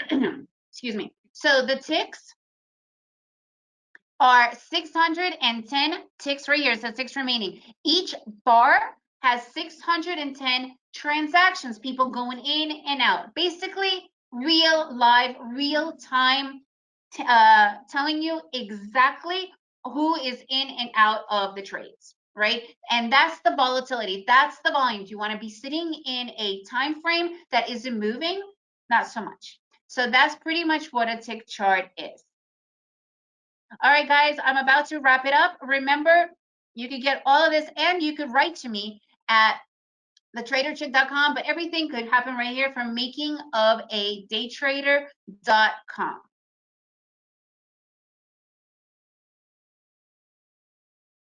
All right, so I welcome everybody. This is going to be like a macro picture overview of the economy.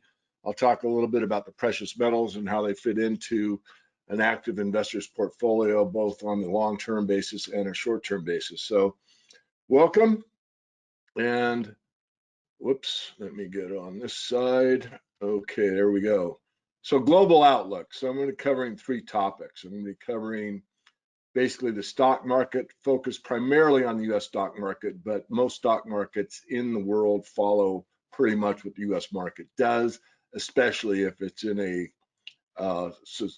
long-term trend to the downside. They're more apt to follow on the downside than on the upside. So this is some recent headlines. I'm not going to read every one to you, but I just want to revivify, reinforce, and frame the fact that we are in a different paradigm right now. The real situation is things have changed. They're not going to go back to the way they were in January. There are lots of concerns and lots of opportunities. So I'll just go through a few of these that stick out to me. The IMF to slash economic forecast and warns of a crisis unlike anything the world has seen. Well, that's the IMF, and usually they're, happy, everything's fine, we're in control, banks are great, and that's the headline. Moving down, Hilton laying off 22% of their workers, no V-shaped recovery, cargo vessels plunged at Singapore port to a 3-decade low, 30-year low, no V here in U.S. housing starts, HSBC's axing 35,000 jobs, United Airlines sweetens its exit deal for flight attendants, Lufthansa warns of a threat to its $2 billion bailout deal, so they're getting $10 billion, but is it going to work? India-China border clash, U.S. leads a coalition of one against China, global energy demand growth already slowed before the pandemic, prospect of peak oil demand puts cap on total global oil reserves. So leave it at that, but I'm sure you all have the flavor. I'm sure you all have kind of the big picture, but nonetheless, I do want to focus on that today. This is one that I show in almost every presentation I do worldwide, one way or the other, because probably everyone in this audience is well aware of this, but a lot of people are not.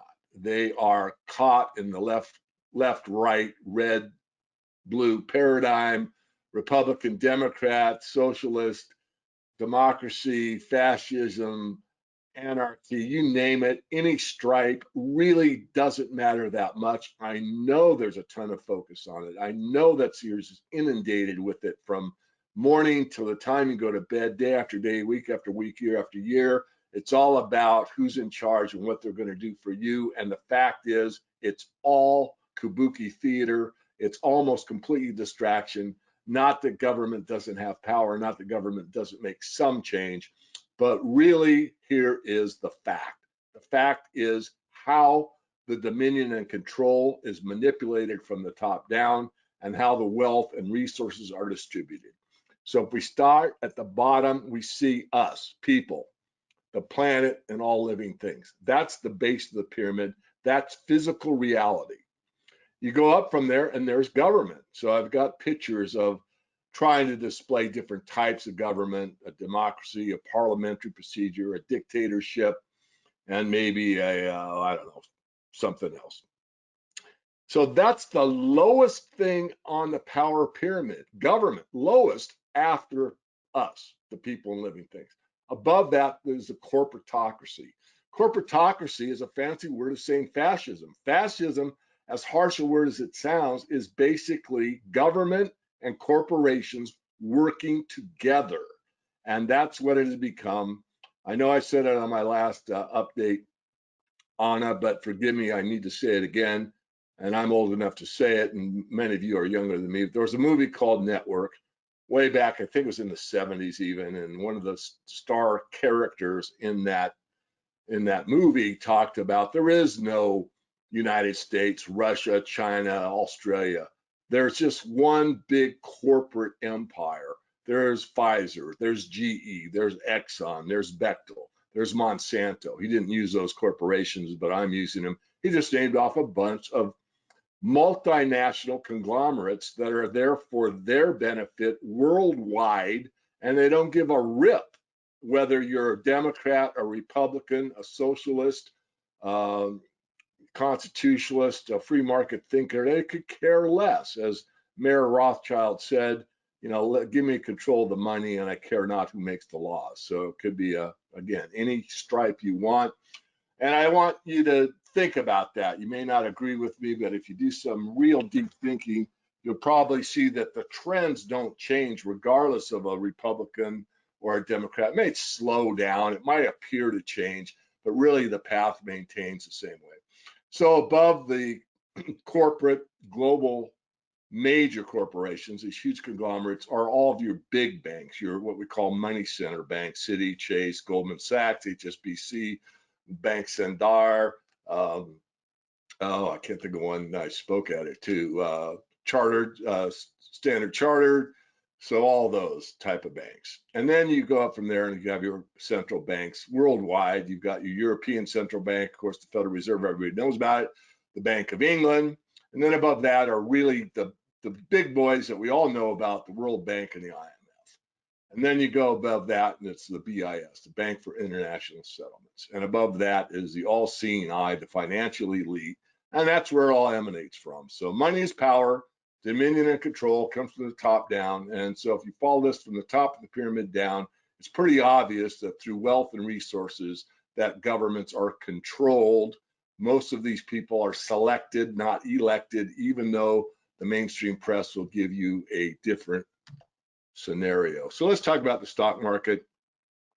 Right now, I'm just looking at the last few years, and what we see, this is basis the DJI, just really quickly to refresh everybody's memory. We've been in a major uptrend. We were in a good uptrend, and Trump got elected, and the market went down slightly, and then all of a sudden, you know, make America great. This is great. That's great. This is wonderful. That's wonderful. And the stock market just keeps going up, up, up, and up. Then in December of 2019, we had the biggest fall we've had, I think, on a daily basis ever in points, not in inflation adjusted. I'll just say in points. And that scared everybody. That was basis interest rate situation with the Federal Reserve. The Fed got scared and said, oh, no, wait. We'll change our mind. We're not going to raise interest rates. We're going to lower them. And the market dipped and came right back up, hit the recent high until the CV19 situation where the market took a huge sell-off, basis the Dow. I'm going to make up a number, I forget the exact top, but I'll say 28,000, somewhere in that vicinity, all the way down to, I think it was around 18,000. I remember I had a number. And then we're back up already, this what appears to be right now a V-shaped recovery. I'm going to argue against that for a variety of reasons. So this is going back, and this is looking at the DJI from a different perspective. This is the DJI versus the gold market. So what you see is the 1920s bubble over here. First of all, you go way back, you go 1800s, where, you know, very low population, agrarian economy, growth was barely perceivable. Obviously, from 1800 to 1900, it was growth, but it was slow and steady, some ups and downs, very kind of peaceful time economically. Got into the Industrial Revolution, automobiles, all that stuff. So anyway, you got the rip-roaring 1920s, as you can see. And what this chart shows is how many ounces of gold it takes to buy the Dow Jones. So it shows when stocks are overvalued relative to gold, or gold is overvalued relative to stocks. So ran on up, then we had the 1930s crash. And so what happened was, at the most favorable time for gold, time to sell the stocks obviously is at the top up here at 18, took 18 ounces of gold to buy the Dow before the 30s 29 crash. And then at the bottom, when you should have switched out of gold back into stocks, it took 2 ounces of gold to buy the Dow, whereas at the top it took 18, so 9 times as much. So then we fiddle-farted around. World War II finally got an economic footing. After about 1944, up and away we went. And we went from 4 ounces of gold to buy the Dow, so it increased from 1933 to 1944, 45, doubled, but still pretty darn cheap. And then all the way up to about 28 ounces of gold to buy the Dow. Then we had the big sell-off through the mid 60s all the way down to 1980, where inflation became more and more rampant in the United States. And again, it took actually a little less than 2 ounces of gold to buy the Dow, where it had been at 26. So that's a factor of 13 that time. Then the gold market started to wane. Stocks were the place to be. A lot of people called that are gold bugs. I wasn't as strong calling it as, say, Doug Casey, but nonetheless, I was also affirmative that gold had seen its day and it'd take a while before it came back. True. And so stocks are the place to be from 1980. And you can see just how distorted it's become.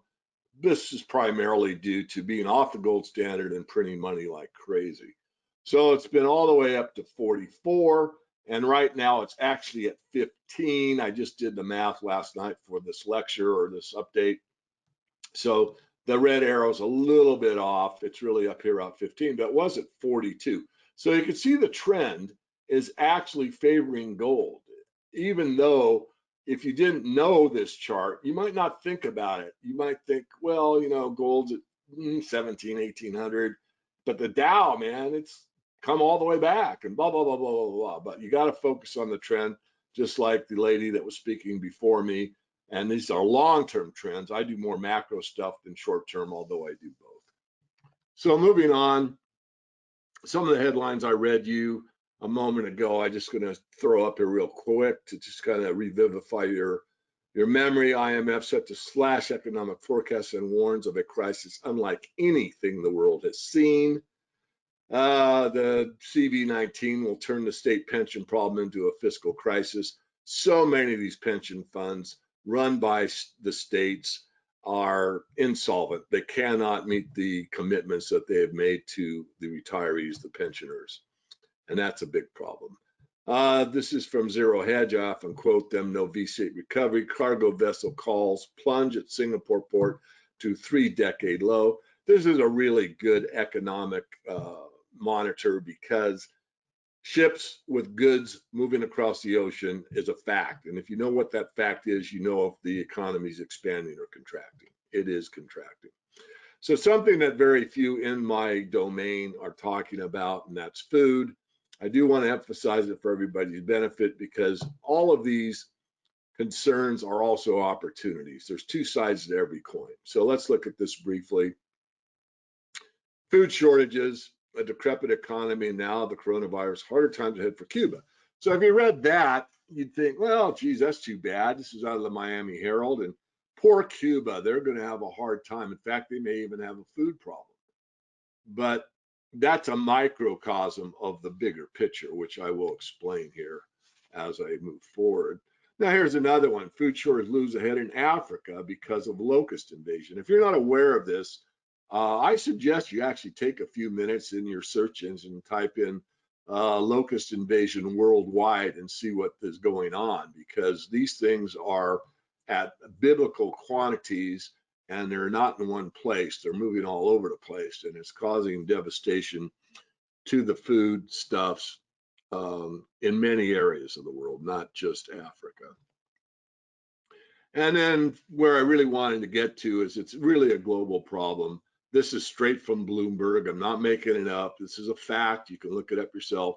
More food shortages loom with outbreaks at 60 U.S. plants. Basically, and this, I live in Washington, if you didn't know, not that that's all that important, but this is from Memorial Day pictures here at, Memorial pictures at Yakima. This is about 5 hours from where I'm sitting. And this talks about basically the food disruption. So the point is this: there is going to be a food crisis globally. It doesn't mean there's going to be a bunch of people starving, but it does mean there will be more people starving, and that's a fact. And I hate to say it, but it's the truth. The more affluent societies, nation states, will just see it in prices. They will see, in fact, I'm predicting, believe it or not, that food prices in the United States will double within a year, year and a half. Generally speaking, I mean, every single item in the store doubles, but your basket of groceries that was $100 every time you went to the store, a year or a year and a half from now, that same exact bag of groceries is going to be $200. So this is something that the Americans will notice. They'll attribute it to inflation rather than a supply disruption, which it's a little of both, but it's primarily supply, really not by money printing. But they'll perceive it as money printing because they don't know economics. They don't know how the physical economy works. They don't know how the financial system works. So this will push people's thinking into, where do I go to protect myself? And a lot of people will move into the precious metals that have the means to do so. A couple more things just off the top of my head that I have studied. It's not like I'm making it up. There was a great flood throughout basically what we call the Mississippi Valley here in the United States. It made a lot of land unplantable. I forget the exact number, so I'm going to guess it was about a third, but it was substantial. It was measurable.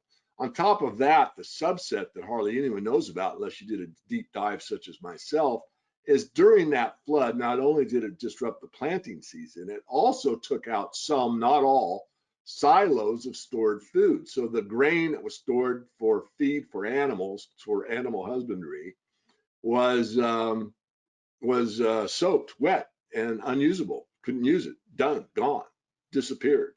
On top of that, there's been all kinds of meat packing plants that have been shut down, and there's been for here back to Washington, locally, apple orchards that some of the apple farmers have actually taken trees out of the orchard because they cannot get the labor force required to pick the apples in a timely manner. Now, this isn't all across the board and everywhere, but it is taking place. So there's a contraction in the food supply.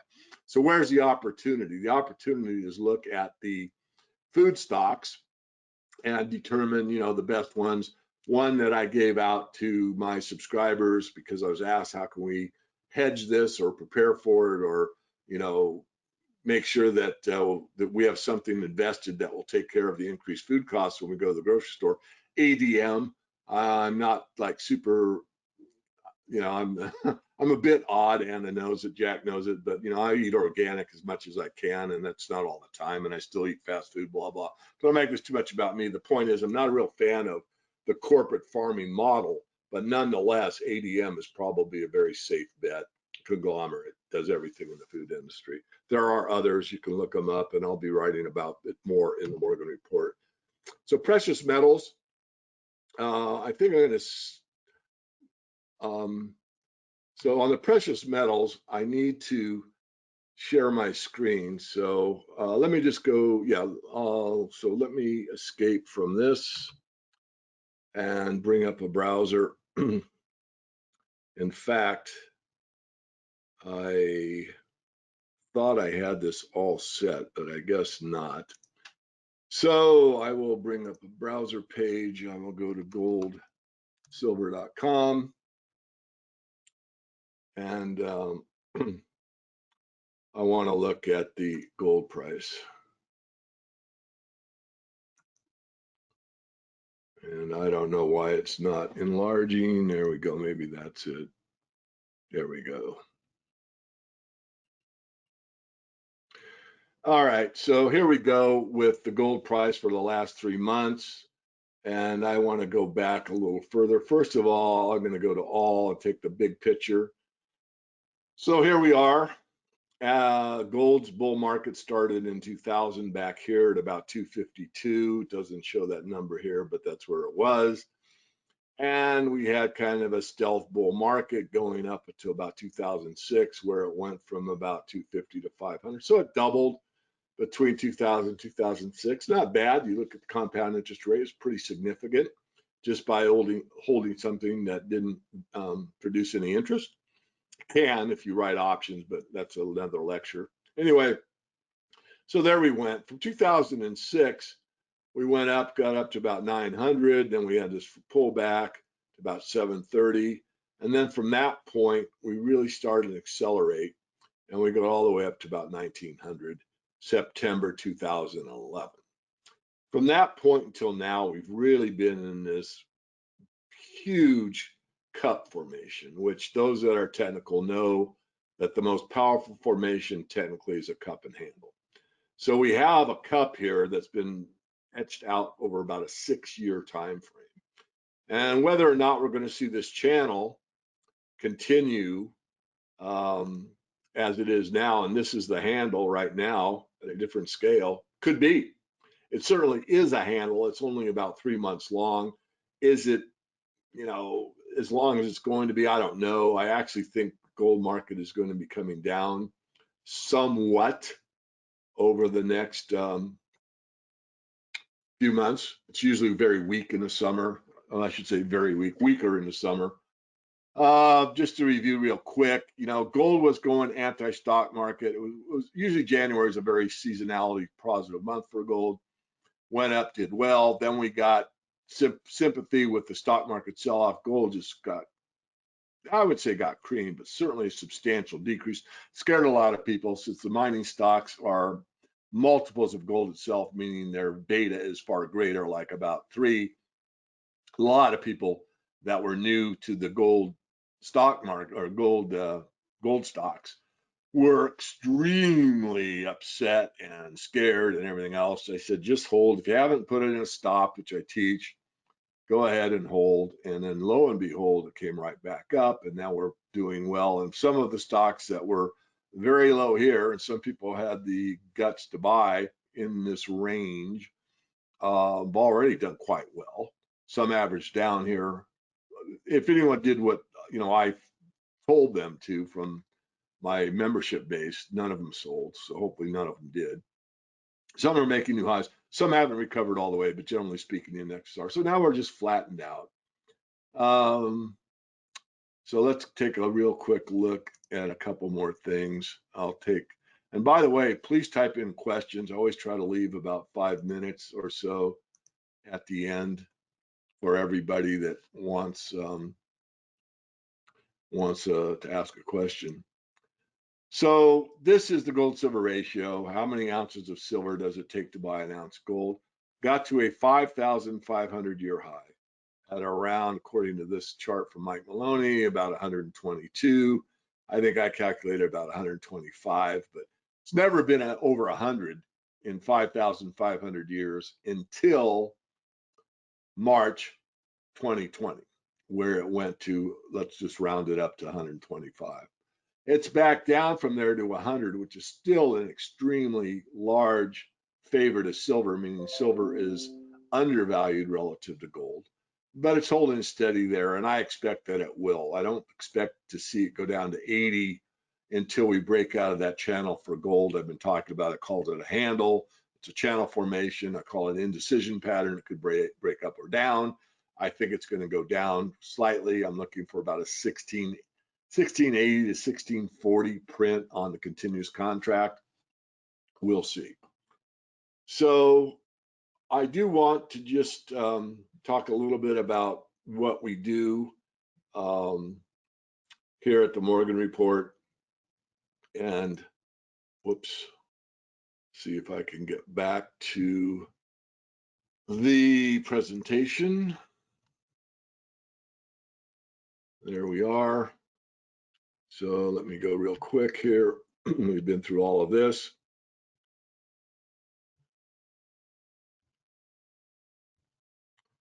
Just go into your subconscious mind. You're going to remember everything.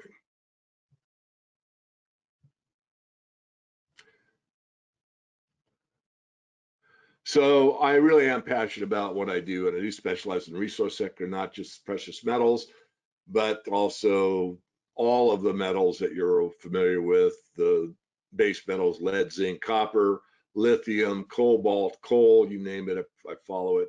Right now, our performance for last year, every stock of our top tier, which is big money, you can write options on these and sweeten your profits substantially, like at about a 20 to 30% return, and still own the stock on top of the gains I showed here. The average gains there were about 63%. Company number one is Hecla Mining. I put it on the list in January.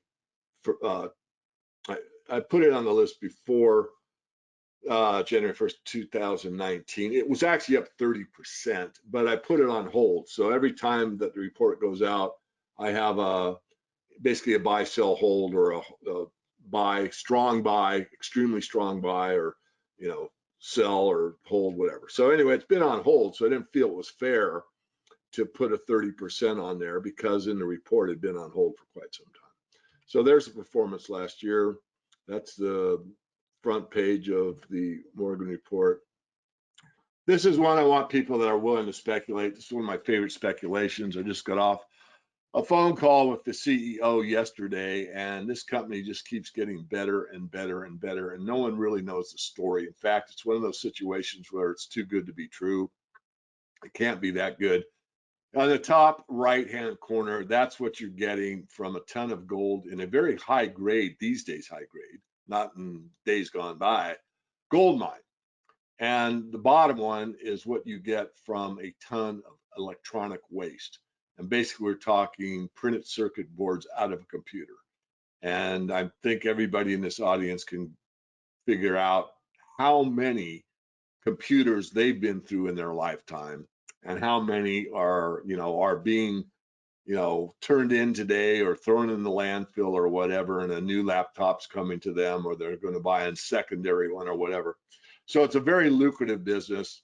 It's been proven, and it's, again, speculation, but I think this is going to be one of my better ones. I'm looking for a 20 or 30 bagger on the stock, and it's really an unknown situation for most people. So I do top tiers, as I showed you the top tier performance for last year, the mid tiers, and then I do speculate. But what I teach is bet a little to win a lot. It's sort of like buying a call option that never expires.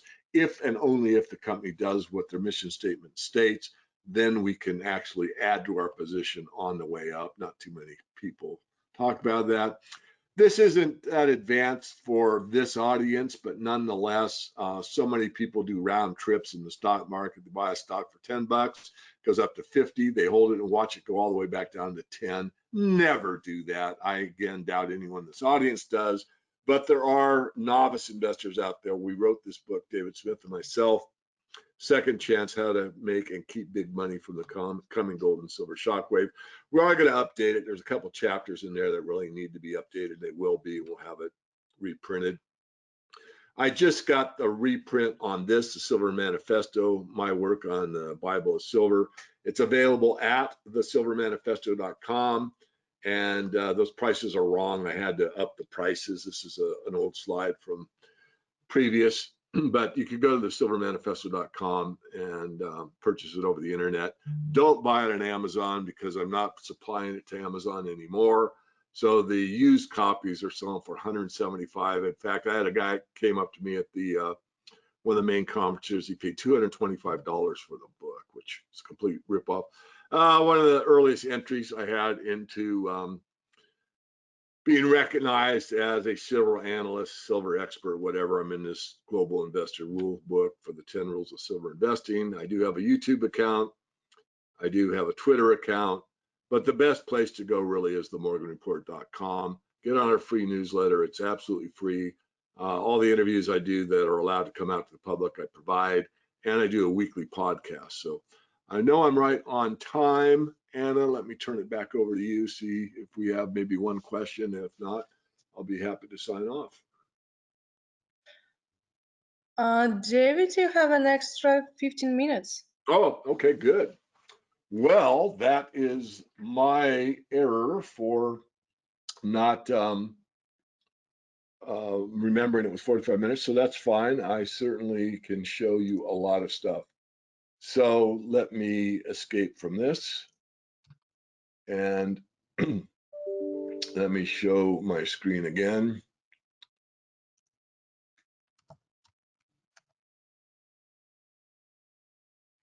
So what I'm going to do right now is show you a little bit around the website.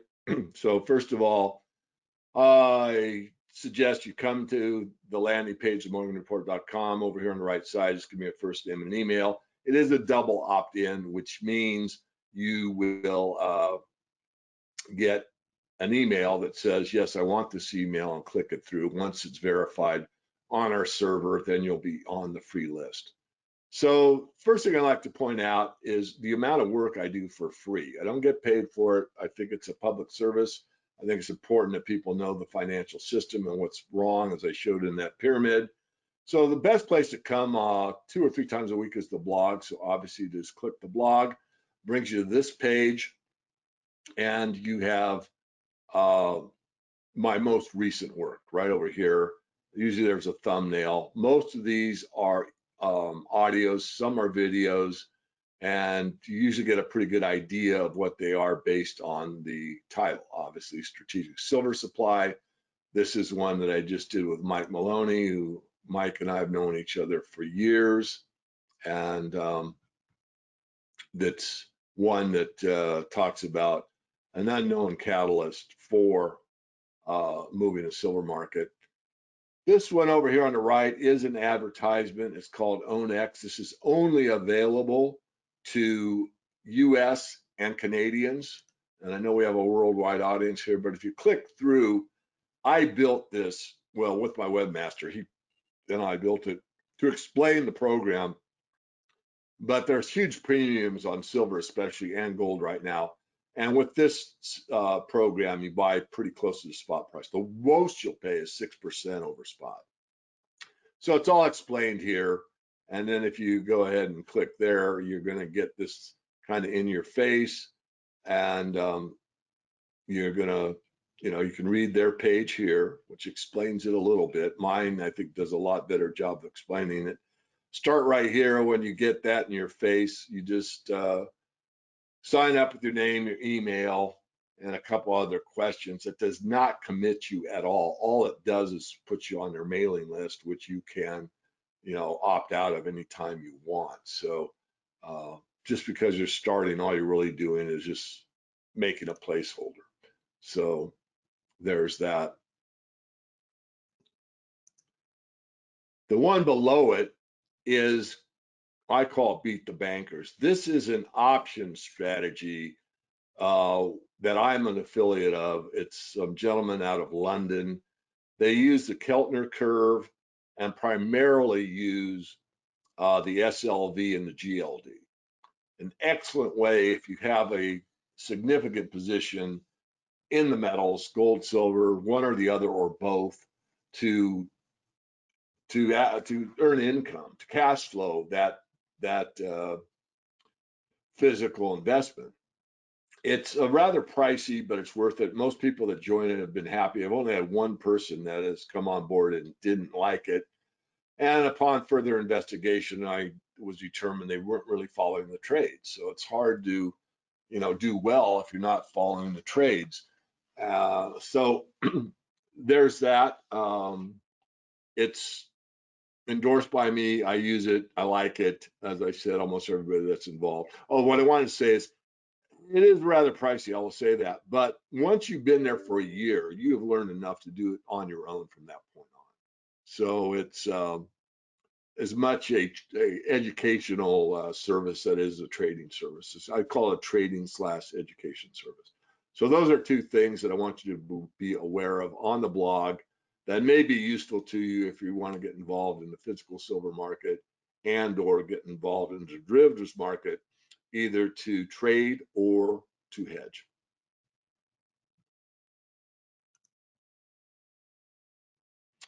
So on the About page,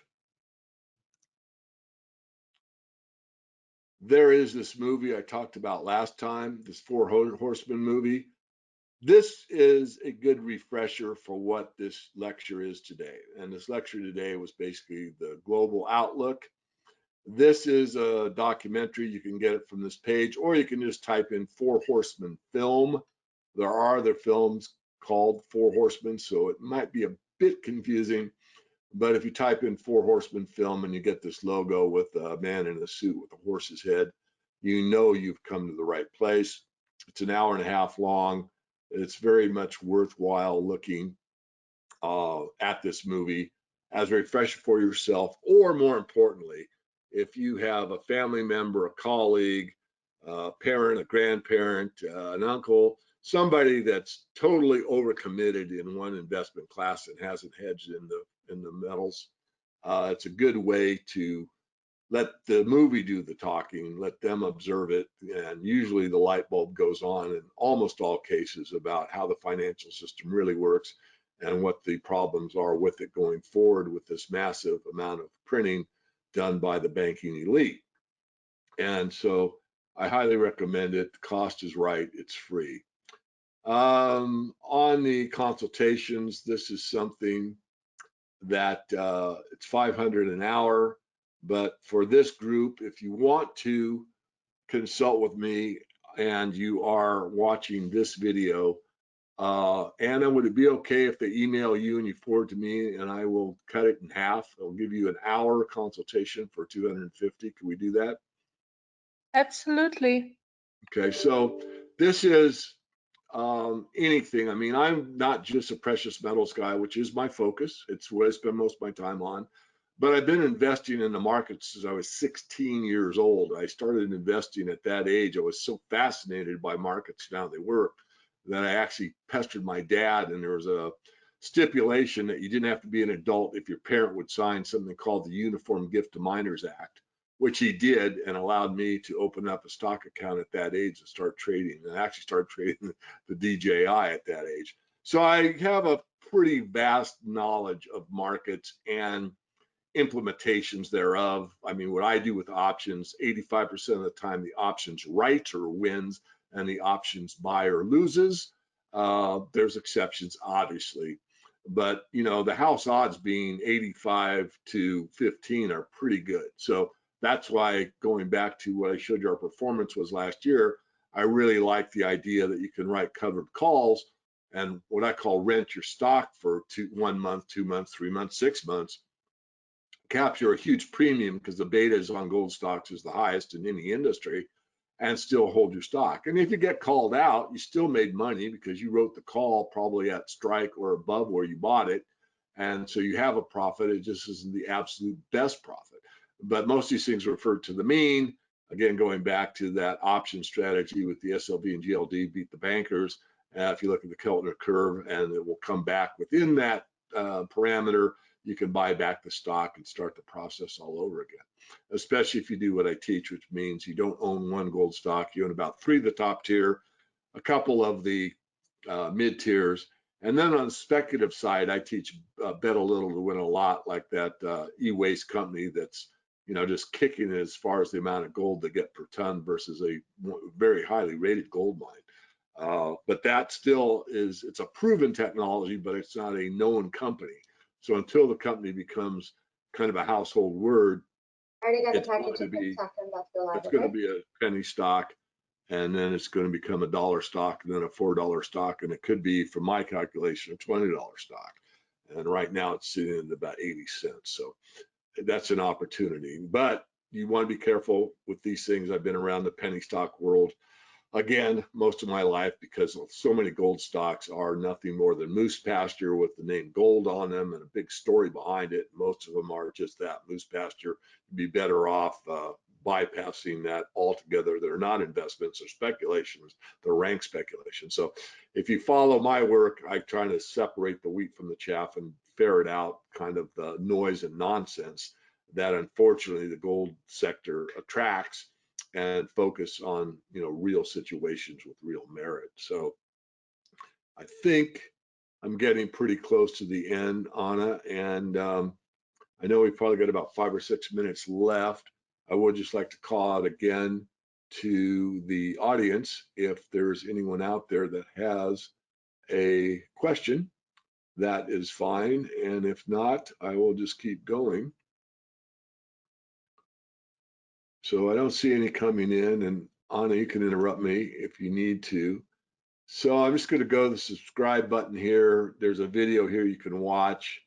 If you've ever seen a financial newsletter, I was a financial newsletter junkie when I was in my 20s. I built up my account from age 16 and went through college, graduated, started working, and was always been kind of a saver. So, you know, lived within my means and put some money to work, and got into the mining sector because of my determination about the financial system and why gold was important.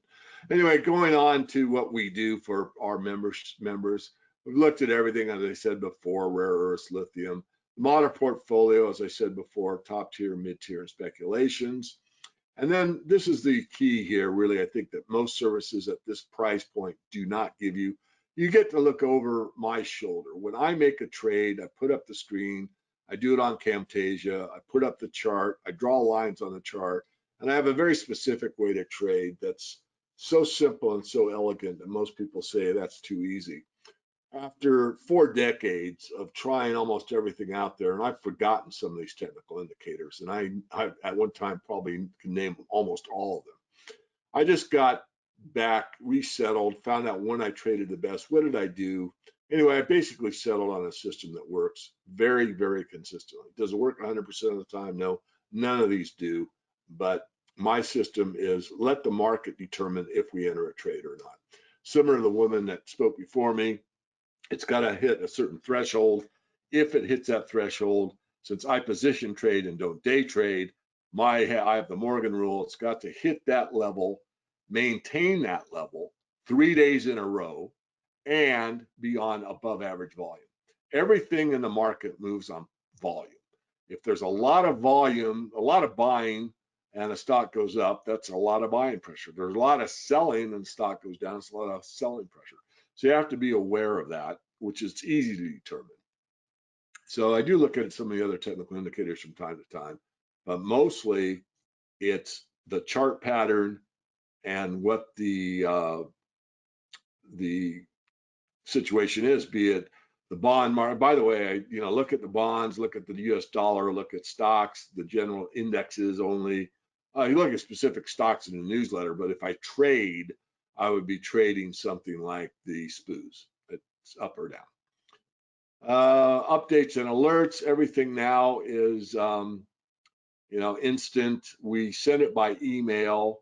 We also have implemented a text alert service. So if you give us your cell phone number, it comes right there, which is the best way to do it, because almost everybody has their phone glued to them at all times, and we're aware of that. We're a little bit surprised.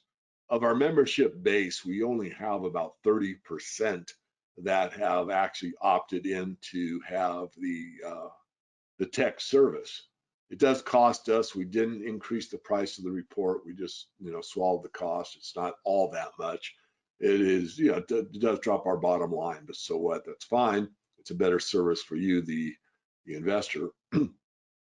Research, we are some of the best. We do pretty much Wall Street quality research reports on these companies, be them lithium, cobalt, zinc, gold, whatever it is. And then be the first to hear of new discoveries. As I said earlier, that speculation on the electronic waste company that produces so much more gold than any gold miner out there is a speculation. And I was the first to hear of it. I actually watched this company develop for 2 years before I ever put it as a speculation in the Morgan report. So I'm pretty conservative, even though most people think gold people are extremely non-conservative, really are. Part of the feature as a paid member is you get to ask me 2 questions per month, limit of 2 per month, and the mastermind people get unlimited. If you're interested in the mastermind, I think there's an archive of these presentations. I'm not sure, but I did a lecture a few months ago talking about how to be a billionaire in the mining sector. In that lecture, I talked about the mastermind and how the advantages that Eric Sprott, Rick Rule, Marin Katusa, some of these well-known mining giants have over the general public, and why they're able to attain billionaire status above and beyond what the average investor is. And it's not because they're better investors, believe it or not. So if you're interested in mastermind, look up if there's an archive on that lecture on how to be a billionaire in the mining sector. Bonuses, the currency collapse, which we are actually witnessing now. Trading silver, taking delivery off the exchange, which is interesting. Buffett and Silver is an old report, but it's kind of an interesting read. Gold Claws book, this is how you can actually work for precious metals. If you're so inclined, it wouldn't work too well for someone worked for a corporation, but if you have your own business and can write your own contract, something to look at. Harvesting green from the pinks. If you've never been in this sector before, there's a lot of things to be worried about, and this will teach you how to not get burned buying penny stocks, because it's a very tricky world, and I've navigated it for years. Looks like I'm out of time, Anna. I will turn it back over to you, and I want to thank you for allowing me to be a presenter today.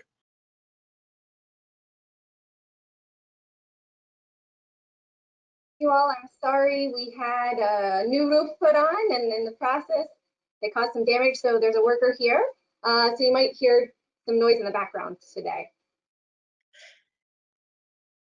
I'm gonna make you organizer that you would be able to see all the questions from the attendees, and since this is the last spot of the day, you can go a bit longer if you want to. Oh, since I'm the last one today? Yep. Perfect. All right, well, we'll go. I will let you all know that if you guys have, can you see my screen there, Anna? Looks good. Yeah, you can see my screen? Okay, perfect. So if you all do have questions, I'm going to go ahead and pull up the questions area. Please feel free to go ahead and put them in there. I will answer your questions as they pop up. But let's go ahead and get into it. So do you guys believe that the stock market is manipulated?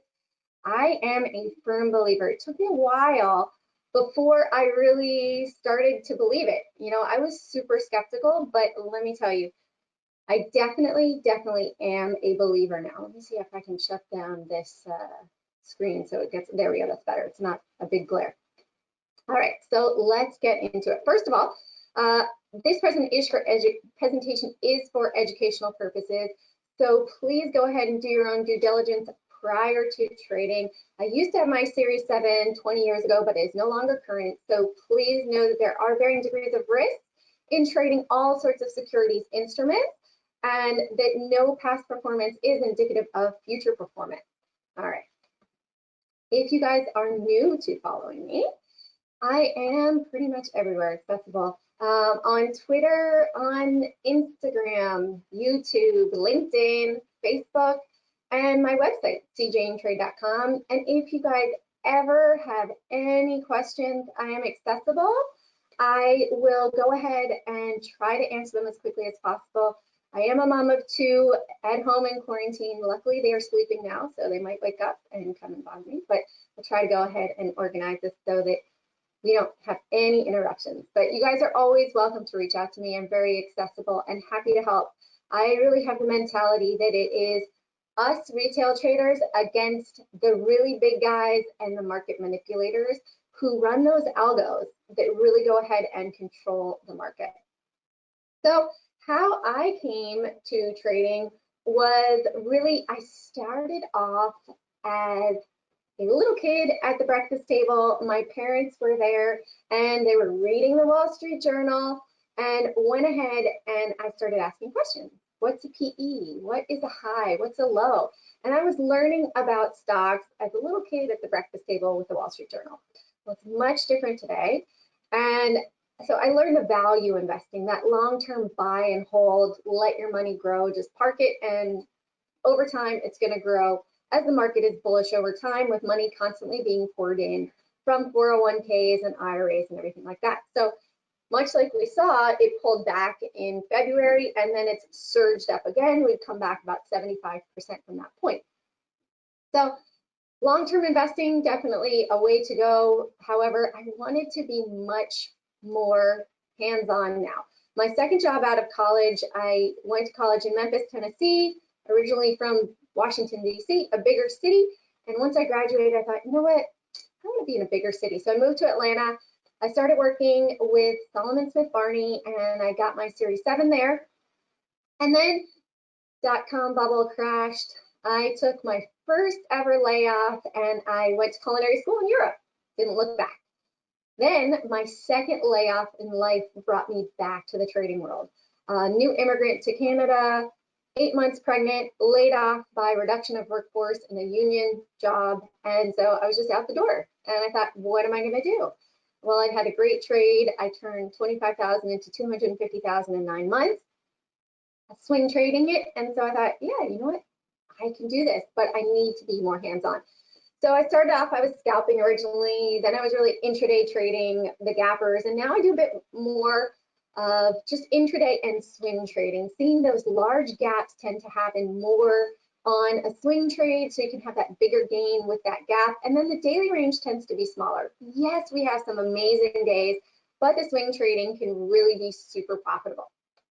So my question again, do you guys think that the market is manipulated? Well, President of the US sure does.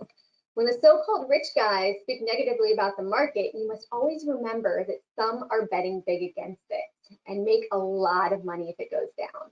And then they go positive, get big publicity, and make it go up. They get you both ways. Yep, President Trump right there, May 13th. And Jim Cramer. I've never seen so many games played with stocks. And that was just recently, June 9th, right, last week. Well, we just had the announcement on Monday. The Fed's going to be purchasing up to $250 billion in individual corporate bonds, right? So they can access $250 billion, and Powell just testified on this yesterday. Now, again, there are two major ways in which the FOMC or the Fed can go ahead and stimulate the economy. One is cutting the interest rate, right? That's going to put more money back in the pocket of the consumers. If you have something that you've taken out on a loan and you're paying less interest, that has more money in your pocket, right? So you can go ahead and you can spend it.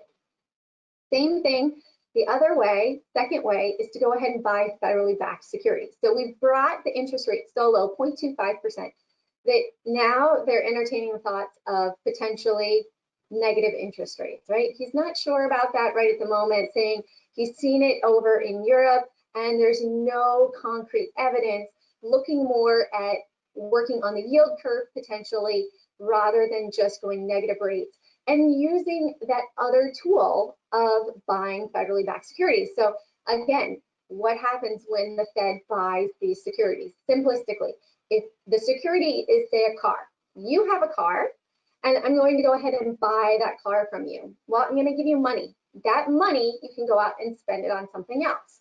So the same thing is what they're doing. They're buying back these bonds, and then the US public has the ability to go ahead and stimulate the economy. So they're trying to do that and pump back $250 billion back into the economy. He did say that they are looking to go ahead and buy these back and hold them to term. They will likely not sell them back in unless the economy starts super booming. But at this point in time, they're looking to hold them until full term. So what did we see on Tuesday? Yep, we saw the prints. Now you might be saying, Jane, what is this? Well, these are the prints that come out, and this is from the dark pools, right? I will go into the dark pools as well. But you can see we had roughly 3.35 million shares in prints on the dark pool just this past Tuesday. So roughly $93 million was thrown back into the economy if this was buying, right? As we know, a print is simply a receipt of a transaction for that trade going through. Now, we'll go further into it, but this was very interesting that as soon as we had that announcement on Monday, the market spiked, and then we had the prints on Tuesday. So what are the dark pools? So the dark pools were set up back in the 1980s as a place for the really big guys to go ahead and have big orders filled. And when there were commissions, they were able to get lower commission costs, right? Because until just this past year, commissions were a cost of trading. So now these really big guys, you have to think about it. If they were to go ahead and they wanted to buy, like this slide right here, they wanted to go ahead and buy 1 million orders. If you saw this on the level 2, likely it would never reach that price. So if they wanted to buy it at $27.79, it would probably stop at $27.80. There would be nobody that would go ahead because they would see that there was this big order there and it would act as support. So they went ahead and they put it in the dark pool. The dark pool, in essence, would allow them to go ahead and put their order in and go ahead and have it filled. Could be 1 day, 2 days, 3 days, 4 days, 5 days, until their order was completely filled. That means that they would be hiding that ginormous order of 1 million shares, maybe 100 shares at a time, 200, 300, which can also be called refreshing, right? If you ever watch the level 2, you might see that there's a really big order and it's just not going anywhere, but the shares keep popping up. You have refreshing. So really before the dark pools are around, you would only really have about 3 ways to go ahead and execute an order. So they would have the floor trader execute it around the volume weighted average price. So it would be it would fluctuate. They would have different blocks of 200,000, right? Or they could sell it in very small amounts, but it was never available to them to go ahead and have this large block print where they could get an amazing fill. And it also coincidentally happened closely to the time of NASDAQ with the high frequency trading electronic trading system. So how did I discover the dark pool? Well, I first discovered it when I started writing my book, FMJ, Trust, Transition, and Trade, which happens to be all about female traders. So I was interviewing female traders from 5 months to 25 years experience. And that is when I met Stephanie Kierman. the stock whisperer. And I interviewed her, much like Momo Wizards and Market Wizards. I interviewed her, and that was my first taste of the dark pool. And she'd been doing this since the 80s, really. And so I was like, oh, that really piques my interest. Then I went on and I had my Modern Trader Summit that I host annually. Fortunately, not this year with COVID, but it was an eye-opening scenario to see a presentation much like this today, where I saw the proof that the market is really manipulated. I mean, when you have the president, you've got Jim Cramer, who's on TV every day, they're all saying this is manipulated. Kind of makes you wonder, right? It piques your interest. So who are the people that trade in the dark pool? Like I said, it's the big hedge fund guys, the ones that have billions of dollars. I showed you that one example of the government print, where that is $93 million position from those 3 trades, roughly 3.3 million. Well, we see these prints every single day. Some crazy ones just came in, that there's going to be a big, massive move in the market. Not sure exactly what direction, but I'll show you those prints coming up at the end. So make sure you stay tuned. All right, so we've got these really big guys that they want to go ahead and place their trades. And we've got Warren Buffett, Ray Dalio, Bill Ackman, some big names. You know, not just them, a lot more are using the dark pools. Well, how does it work, right? I mentioned those are the prints. We don't know exactly which direction they are, because no matter what, now whether this could be a buyer or a seller, right? For this example, it's going to be 1 million shares to buy Disney, right? At $100. Well, you have the buyer that has that order there, and then you have all these little guppies, the retail sellers, right? And they're sitting there, they're like, uh-oh, bad news, Netflix is coming in the market, you know, X, Y, and Z, they had to close down their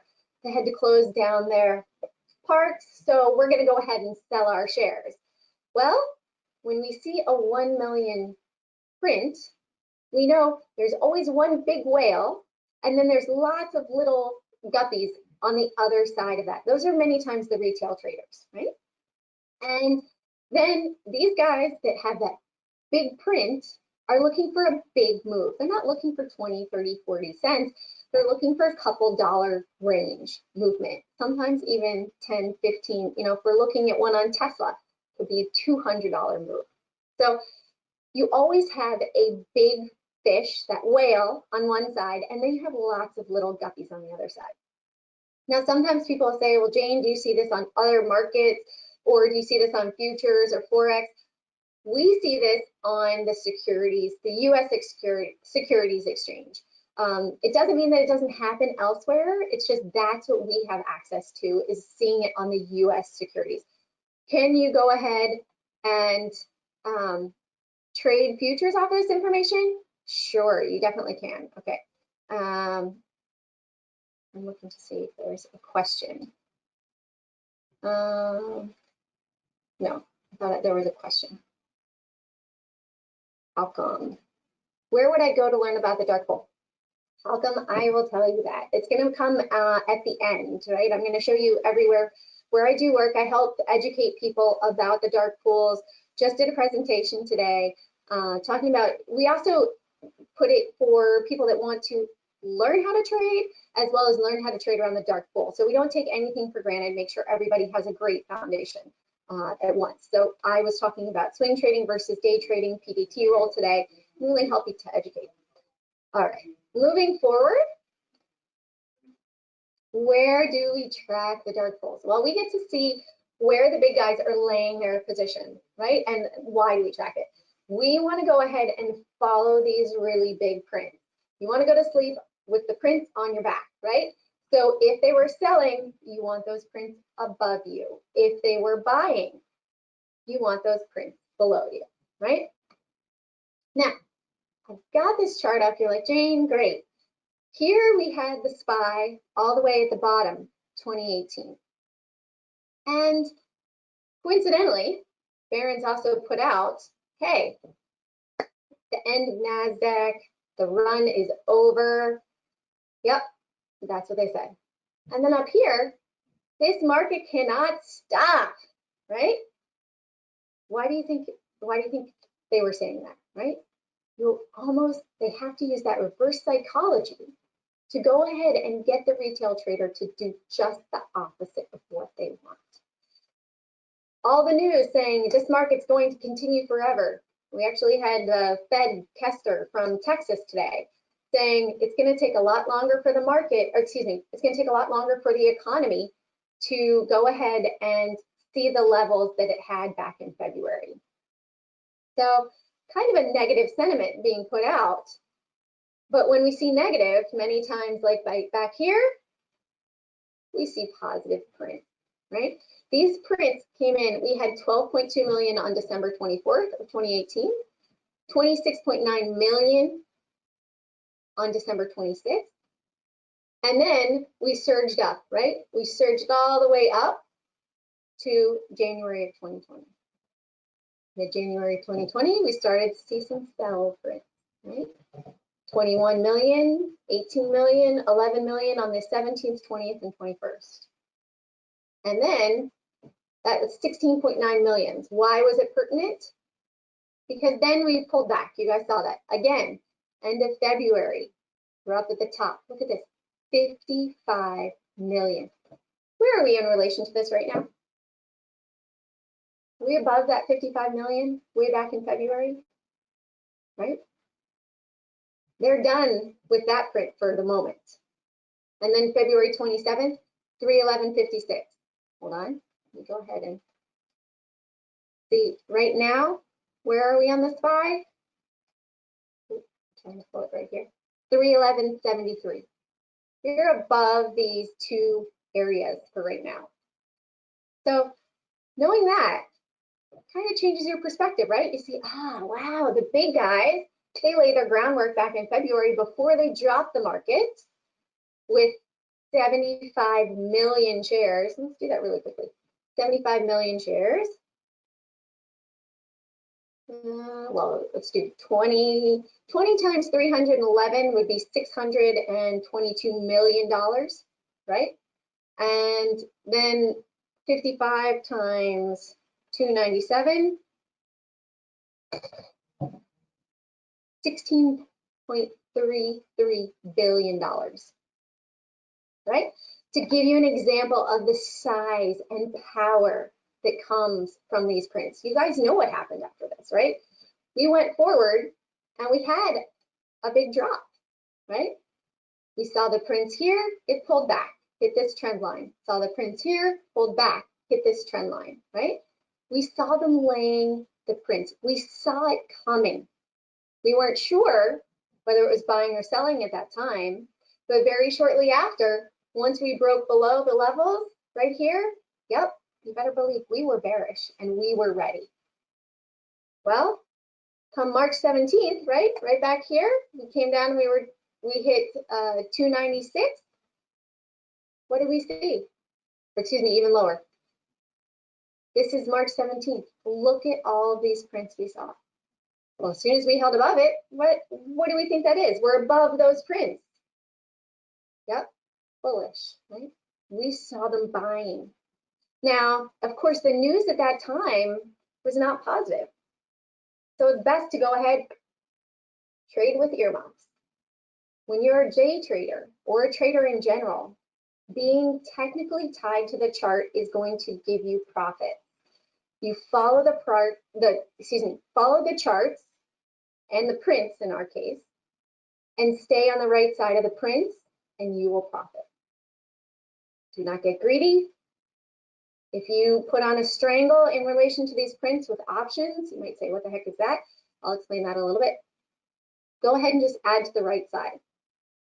Sometimes we have a big print, and what will happen is they'll go ahead and they'll splash it. So much like here, they weren't done yet, right? We started to see the prints, but they took it down, then they took it up and added even more. And then they dropped it down. So it's not always immediate when we see a print. It's not going to necessarily be today. It could be in 3 days. It could be in a week. Here we saw the prints. Yep, it came down, hit the 50 simple moving average. We bounced, and then they took it up to a new high, right? many times when there's a crash or correction, you do see a new high set before it gets taken down. And I'm sure you guys are wondering what's going on today with prints, right? So this is what we saw in March. The prints relevant today. This just happened on Friday, okay? We had 2.5 million. Let's do the math. 2.5 times 229. We'll call it 0.88. $574 million position on Facebook. Where do you want to be? Right? Where are we now? We'll look at that. We also got VXX prints, right? The fear indicator. We also got USMV. This is volatility, right? So where are we in relation to all of these prints? This green line is that top print, 230.93. You guys see where we are? We're above it right now. As long as we stay above that, bullish, right? Gone up, we hit up here, pulled back to the moving averages. Many times it will go ahead and it will pull back. It's kind of like a bell curve, right? You have that bell curve, and as soon as it gets far extended away, like right here, far extended away, it retracts back, right? So it's going to go out to the outer edge. It goes back to that midline, the moving averages. Goes back out, and then it retracts back in. So up here, high risk as a long potentially. Down here, low risk, right? So up here, higher risk, pulls back, right? Higher risk, pulls back. Now we're slowly, let's see, where are we on Facebook right now? So Facebook, we're hanging out right at 235.43. So we've come up a little bit. And you can see that with these prints, we saw it come in here. We were prepared. Swung it. I swung it in a call on Friday. Nice Monday morning, right? So, or excuse me. Yeah, that was Monday, right? No, Tuesday, excuse me. Swung it here. First I went short, and then I closed my position and bought off of the 21 EMA, and then swung it up overnight onto Tuesday morning. So seeing what the power of these prints can do, and knowing now that the market is manipulated, can really change your trading to be 75 to 80% profitable with amazing profits, because you see what the big guys with billions of dollars are doing, right? 500 million share position on Amazon, excuse me, on Facebook. Why wouldn't you follow it, right? We don't get these every day, but when we do, it's very influential. Facebook is not one we see every day. SPY we usually see every day. You know, things like Bank of America we'll see fairly often. We'll see gold prints that will happen. We saw some prints on X today, right? So when we start to see these prints, sometimes it will move that day, but usually it will wait. Like the example when I said sometimes it will splash. We saw the prints here, and then it dropped down, and then it surged up above. What happened? They weren't done. They were greedy. They wanted to go ahead and buy it even cheaper. So they took it down a little bit, and then they ripped it higher. All right. Now, we also had those VXX prints, right? VXX, you guys know VIX, fear, VXX as well, short-term future. So right now we have this downward trend that drew, and we've been holding below this trend for now. What happened on the 16th, or 15th, excuse me? We went ahead and saw all of those prints. Let's go back to them. Roughly 2 million in VXX. Not every day that we're going to see that, right? That's more than usual. When you start to follow the dark pools, you can see what is normal and what is abnormal as far as the prints are concerned. Oh, sorry, I'm just reading the chats right here, the questions. Jane, can we have your email addresses again, please? Yeah, so easiest is jane@cjanetrade.com. Send to all. There we go. So you guys can always email me. Like I said, I'll usually get back to them at the end of the night because during the day I am with my little ones now in quarantine. So I will answer you and I will usually get back to you then. Let me go back and see questions, other questions. Okay, so we got Eden's question there. And I got, where would you learn about the dark pool? We're coming up to that. Is your work insightful lessons tradable? How do we get to follow the moves and capitalize on the trades, James? Yep, I'm gonna show you that in just a second. And we can't see your charts. Are we supposed to? The charts on the screen, or I was just looking, I flipped in the background. I can pull up the live charts in just a second. Actually, I can go ahead and do that now. So let me do this.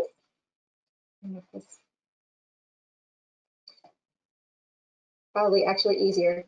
So we've got Facebook right here. And again, we have those prints that are right here, right? So many times you'll get to know the personality of a stock too. Here we've got the 20 simple moving average that it bounced off of. And then here we have the 15 EMA that it bounced off of. Well, here they came and they consolidated together. So many times once you have that consolidation that happens, it's a position that's being laid, right? We saw this consolidation. What happened? We saw a major print. They were going ahead and they were creating that print, and then they took it higher as of right now. So is it going to go down below? Yeah, that could have definitely been selling. We could still possibly be in a splash zone, but you can make money on either side of it. Like I made money when it dropped down, when it closed below the prints on Friday, I opened up a put and I swung that overnight. Then closed it out at open. When the market gives you a gift, you lock that profit. Don't get stubborn, don't get greedy, right? You won't go broke in the stock market taking profits. Then you get in, potentially as a retracement back up here. Well, guess what? We blew right through it. Amazing, right?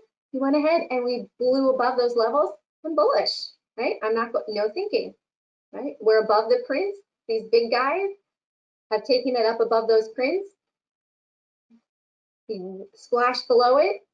Right now, I'm bullish on Facebook. And I've given you $550 million reason why, right?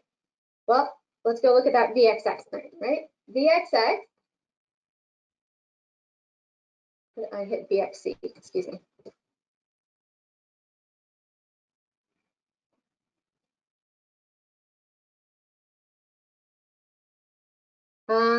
What are the best ETFs or symbols do you find that on the dark pool to use? Thank you.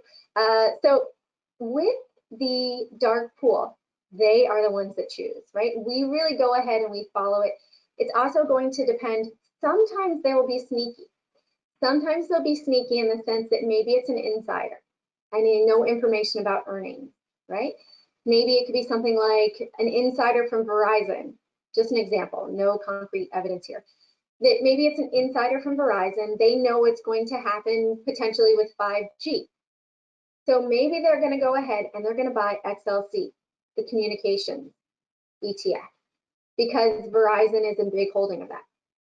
Or if we even go here, you could see etfdatabase.com, right? And you want to say, okay, well, we know that Verizon's got earnings coming up. We can pull up Verizon, easy. And it's going to take a second here, ETFs with exposure to Verizon. I love this one. So you can say, oh, wow, even IYZ, 20% Verizon. You know, maybe that would be a good one. I'm not sure. Many times we will trade options and strangle it, like I mentioned. So say we got, or even Vox, Vanguard Communication Services. We get that too. And I don't know, not all ETFs have options. But say, for example, we got a print on XLC. Verizon is having potentially a earnings announcement coming out. You can also click on the holdings and it will show you which ones. So like right now, wouldn't have been surprised if we had XLC prints and now we have Facebook prints because Facebook is 21% of it, right? So maybe someone from Facebook knew something's going to happen, that maybe the government's going to give them a major fine and they anticipate it to drop. Or maybe they're going to announce that they had incredible earnings because of COVID-19 and everybody was paying for more advertising to reach people through the internet, right? We don't know. All we know is there was a print. So could you strangle it? Strangle meaning I could go ahead and buy an out of the money put and an out of the money call because I know there's going to be a big move. And I'm going to give it some time. Maybe give it 3 weeks, right? Because many times within 3 weeks, it will go ahead and make a big move. So you go ahead, you buy one. Usually it's better to buy two on each side. Then it goes ahead, it starts to move. You can add to that correct side. And then next thing you know, you're locking in some amazing profits. You could have, you know, a 20-cent call in this case, because we saw that it went up, could turn into $200. It could turn into $400, $500, based on the fact that we knew that there was going to be a big move, but we didn't know what direction, and we gave it a little bit of time. So as far as the best ETFs, we get prints on all sorts of symbols, all sorts of ETFs. It's a matter of really looking at the ones. It's better to trade them with small spreads, the ones that don't have the best options, because we do trade a lot of options with wider spreads, or nickel spreads, or they might only have monthlies instead of weeklies, aren't necessarily the best, but that doesn't mean that it's not going to provide a profit. It just means that it could be more difficult to get in and out as an option. It could still be great. There are some that we get like USMB, which I will show you, that it doesn't have a lot of daily volume. So I wouldn't necessarily want to trade that, but I could use it as a tool, just like with VXX, right? VXX, we had all of these prints. I would not recommend VXX. However, seeing these prints as well as other prints that we've had coming in makes you go, aha, there's going to be a big move. I don't know if it's going to be a drop in the market or a rip in the market, but what I can tell you is that it's going to be a big move because we're getting unusual prints. Now, what I can tell you, and technically, seeing this is right now we are below these prints, right? We've gone up, we tested it once here, the sellers took it down. Tested it here again, the sellers took it down. And tested it here, and again, took it down. So is it going to break above this? Sure, it definitely could. It could definitely break above. But for now, we are below it. So the confidence of the US public is increasing at the moment. Now, we also see, okay, let's look at the SPY right now. What's going on with the SPY? Well, all these orange lines are alerts. Sorry, I wish I could change the color, but can't. Where people look at this and they think, oh, well, we've come down, right? We hit the 200 simple moving average and we bounced, and now we're back above. We're above the 20, we're above the 15 EMA, and we just had a 4 cross over the 8 to the upside on the EMAs right here. So yes, we could be moving to the upside potentially. Right now, bullish on the SPY until we start to see major prints, and this is the reason why. For 3 weeks, they traded it sideways. Technically, there was a consolidation at this point in the chart, and we are above that. So unless they were to break it back down, they could bounce it off of this 294 for sure. If they were to break down below 278, we would be definitely bearish again, full on bears, right? Here, we saw these big prints, we closed below, boom, had on some protection. dropped it down, right? Now, again, you guys saw that slide from February, 311 and 297, right? 311 and, hold on, let's go backwards.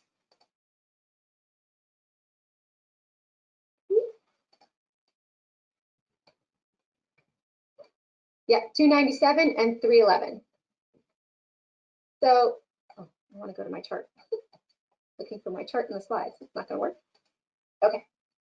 So, what happened to be pretty much the high right here? Roughly 298. Right? Maybe they were exiting that short for such a large position. And now we're up above that 311 as well. So, right as they had the two big prints here and here, we're above all of that. So could we be going up? Yeah.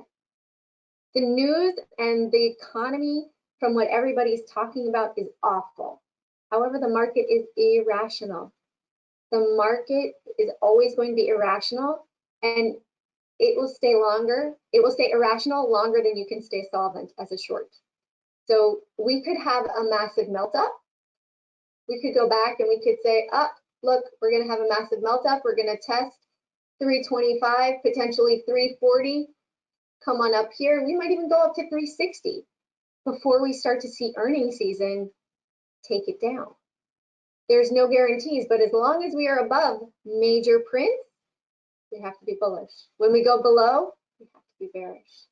So just like the VXX, right? Right now, it's below. We're above those big levels from the past on the SPY. So it's more concrete evidence when you start to see a massive $55 billion position, I think it was. I don't want to be on the wrong side of that. Do you?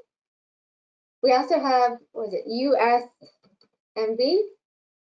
Yeah, this just came in yesterday. Abnormal print, right? Now, they took it lower today, and they've bounced it up with the volatility.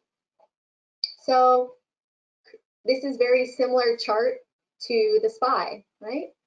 It could bounce back up. It could rip higher. It could go lower, but we're watching it. It's still super, super fresh. The Facebook one, more current, had more movement. Are they done moving it? If it's to the bullish side and they're going to continue to the up, in my opinion, no. Right?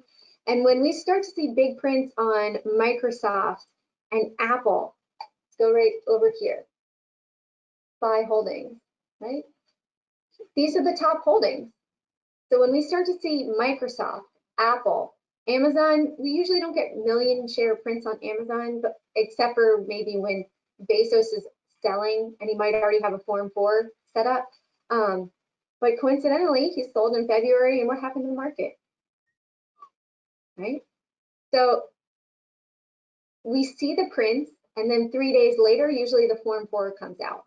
We will typically see the print before the Form 4, and we're ready to go ahead and take movement prior to hearing the news. And that's it. The news is always reporting, right? You think about it, it's reporting after the fact. The move has already happened. We see the prints first. The people that have the insider information go ahead and act on it first. They don't necessarily, like I said, buy the stock. They could buy an ETF in relation to it.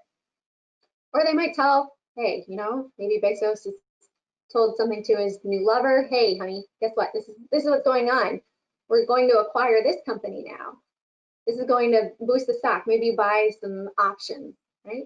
But we don't look at abnormal options activity because there's so many different ways to trade options. There's really only two with a stock, right? It's either going up or it's going down. You've got butterflies, you've got iron condors, you've got all sorts of different option trades that we don't pay attention to the unusual options. We pay attention to the print, and easy.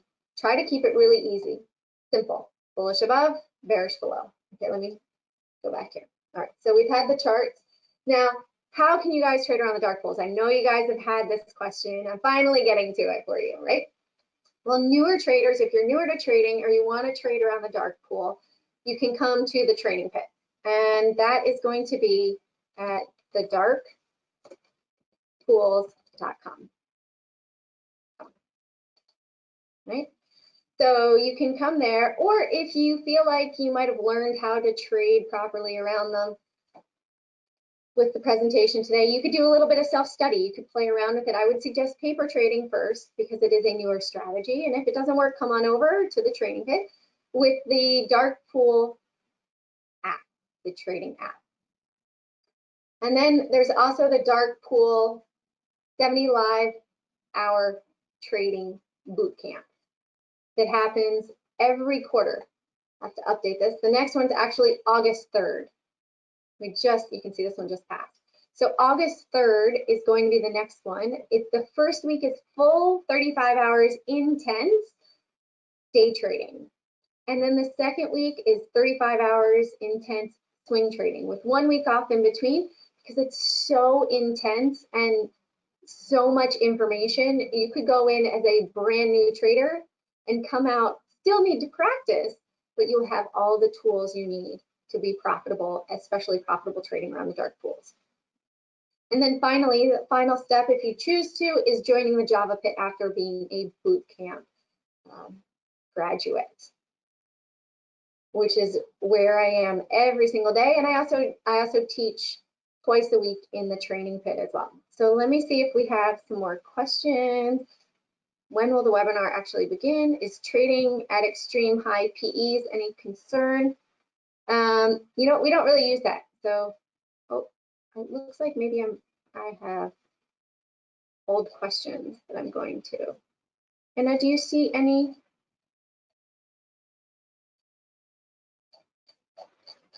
Let me check. If there's any new ones that I didn't get to. Or if you guys have any other questions, feel free to go ahead and put them in. Let's see, are we using options for max profit? Is that the last one that you see?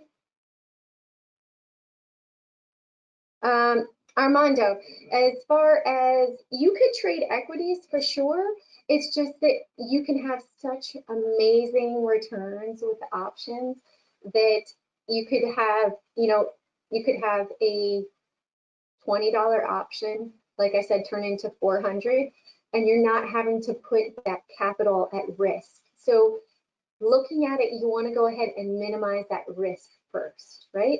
As a trader, that's number one in calculating your trading plan is your risk management. So when you're able to do that and look at it and see, hey, I've got minimal risk, amazing reward, that's what we look at. That's why we go ahead and we do a fair amount of options. Of course, you can go ahead and take this information. You could buy 200 shares of Facebook, it moves $5, you've made $1,000, right? But you have to have all that capital also to go ahead and be able to capitalize on that move.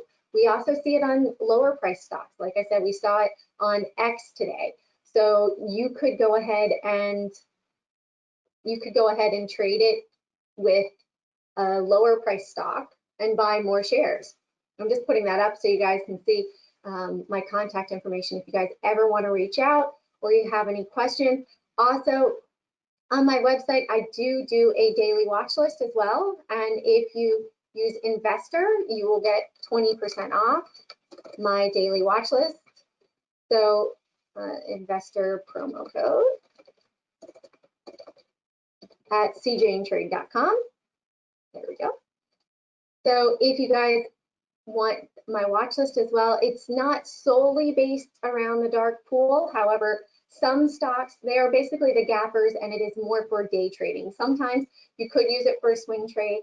And I'm also doing a free weekly watch list on Sundays on my YouTube channel, roughly around 1:30. If you guys want to come on over and join me there, you guys can come and ask any sort of questions. You guys can see I'm an open book. I'm really willing to help others. Like I said, I came to day trading as 8 months pregnant and laid off. It was once my daughter was born, she was 6 months old, I really started studying it intensely. So I've walked in your shoes if anybody there is laid off, and I can sympathize with you in this time of people that are losing their jobs. Any other questions? Anna, do you see any questions there? I feel like I see just blue questions now. I can see the question from member Michael, and then these are newish. And Armando asking, how about mini futures? Do we learn about that too? With the futures, like I said, we don't see the prints on the futures. However, the tools that we do use to trade for profit target on our day trades work amazingly for futures as well. So it can definitely help you learn to trade with the futures. And the new, there is the new small exchange with the micro futures now, or mini futures, and it would still work for those. The same tools that we use, you could use those levels for those as well. So it would be, if you want to concentrate on, like many times you will see, hold on, let's see if I can pull it up for you. If I have it open. No, I closed it down already.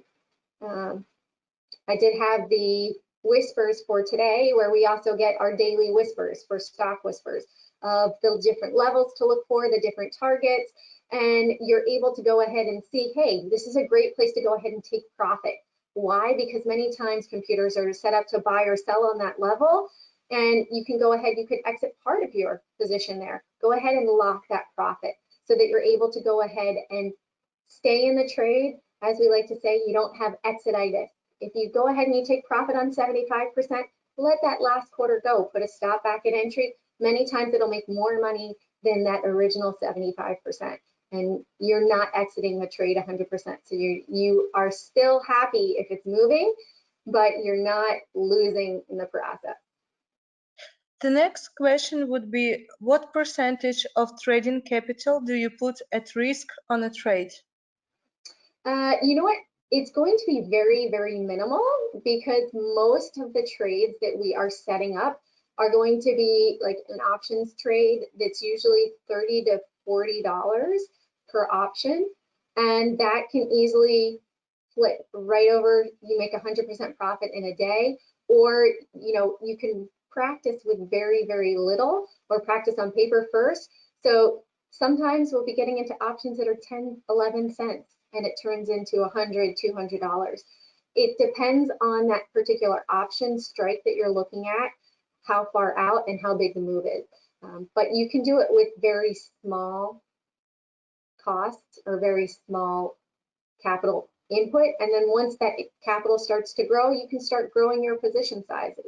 So instead of potentially buying 2 contracts, you could go ahead and buy 4 contracts, and then you go up to 6 contracts. You also have to see what risk you're willing to sleep with at night.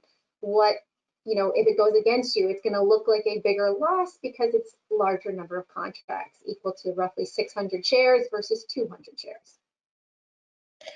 Another question from Dan. Jane, any way to tell which way a stock will go using the print data? No. Yeah. Oh, is there more to it? And one more, what's the promo code once again? Oh yeah, investors is the promo code. I put it in the chat. Did it not go in the chat? I tried to. Nope, but I will do that for you. Investors send to all. I thought I did. Maybe I sent it to everybody. Well, you've got it now. So investors at cjanetrade.com. And then there's no way to tell right off the bat. Some people will say, you see a red print, that means that they were selling, or you see a buy print, so that was buying. No, we can only tell after the fact with the price movement. Anybody that can tell you they know definitively, they don't know, unless they're the person putting in that trade. Really, they can't tell you one way or the other, because there's just no way to tell, basically, because there's always somebody on the other side of the trade, and you don't know if they were buying or selling. They could have sold on the bid, or they could have bought on the offer. We don't know. Okay, great. I don't see any more questions coming. Thank you so much for your presentation. It was great. Thank you, Anna. Thank you for having me again, and thank you guys for attending. Again, if you guys ever have any questions, please feel free to reach out to me. You guys can see right here, jane@cjanetrade.com or jane@thedarkpools.com. And I'm really happy to help and would love to help teach you guys how to profit around the dark pool. It really changed my viewpoint on the market and changed the profit line as well. Once again, thanks so much and have a great rest of your week. Thank you. You too, honey. Bye-bye. Bye-bye.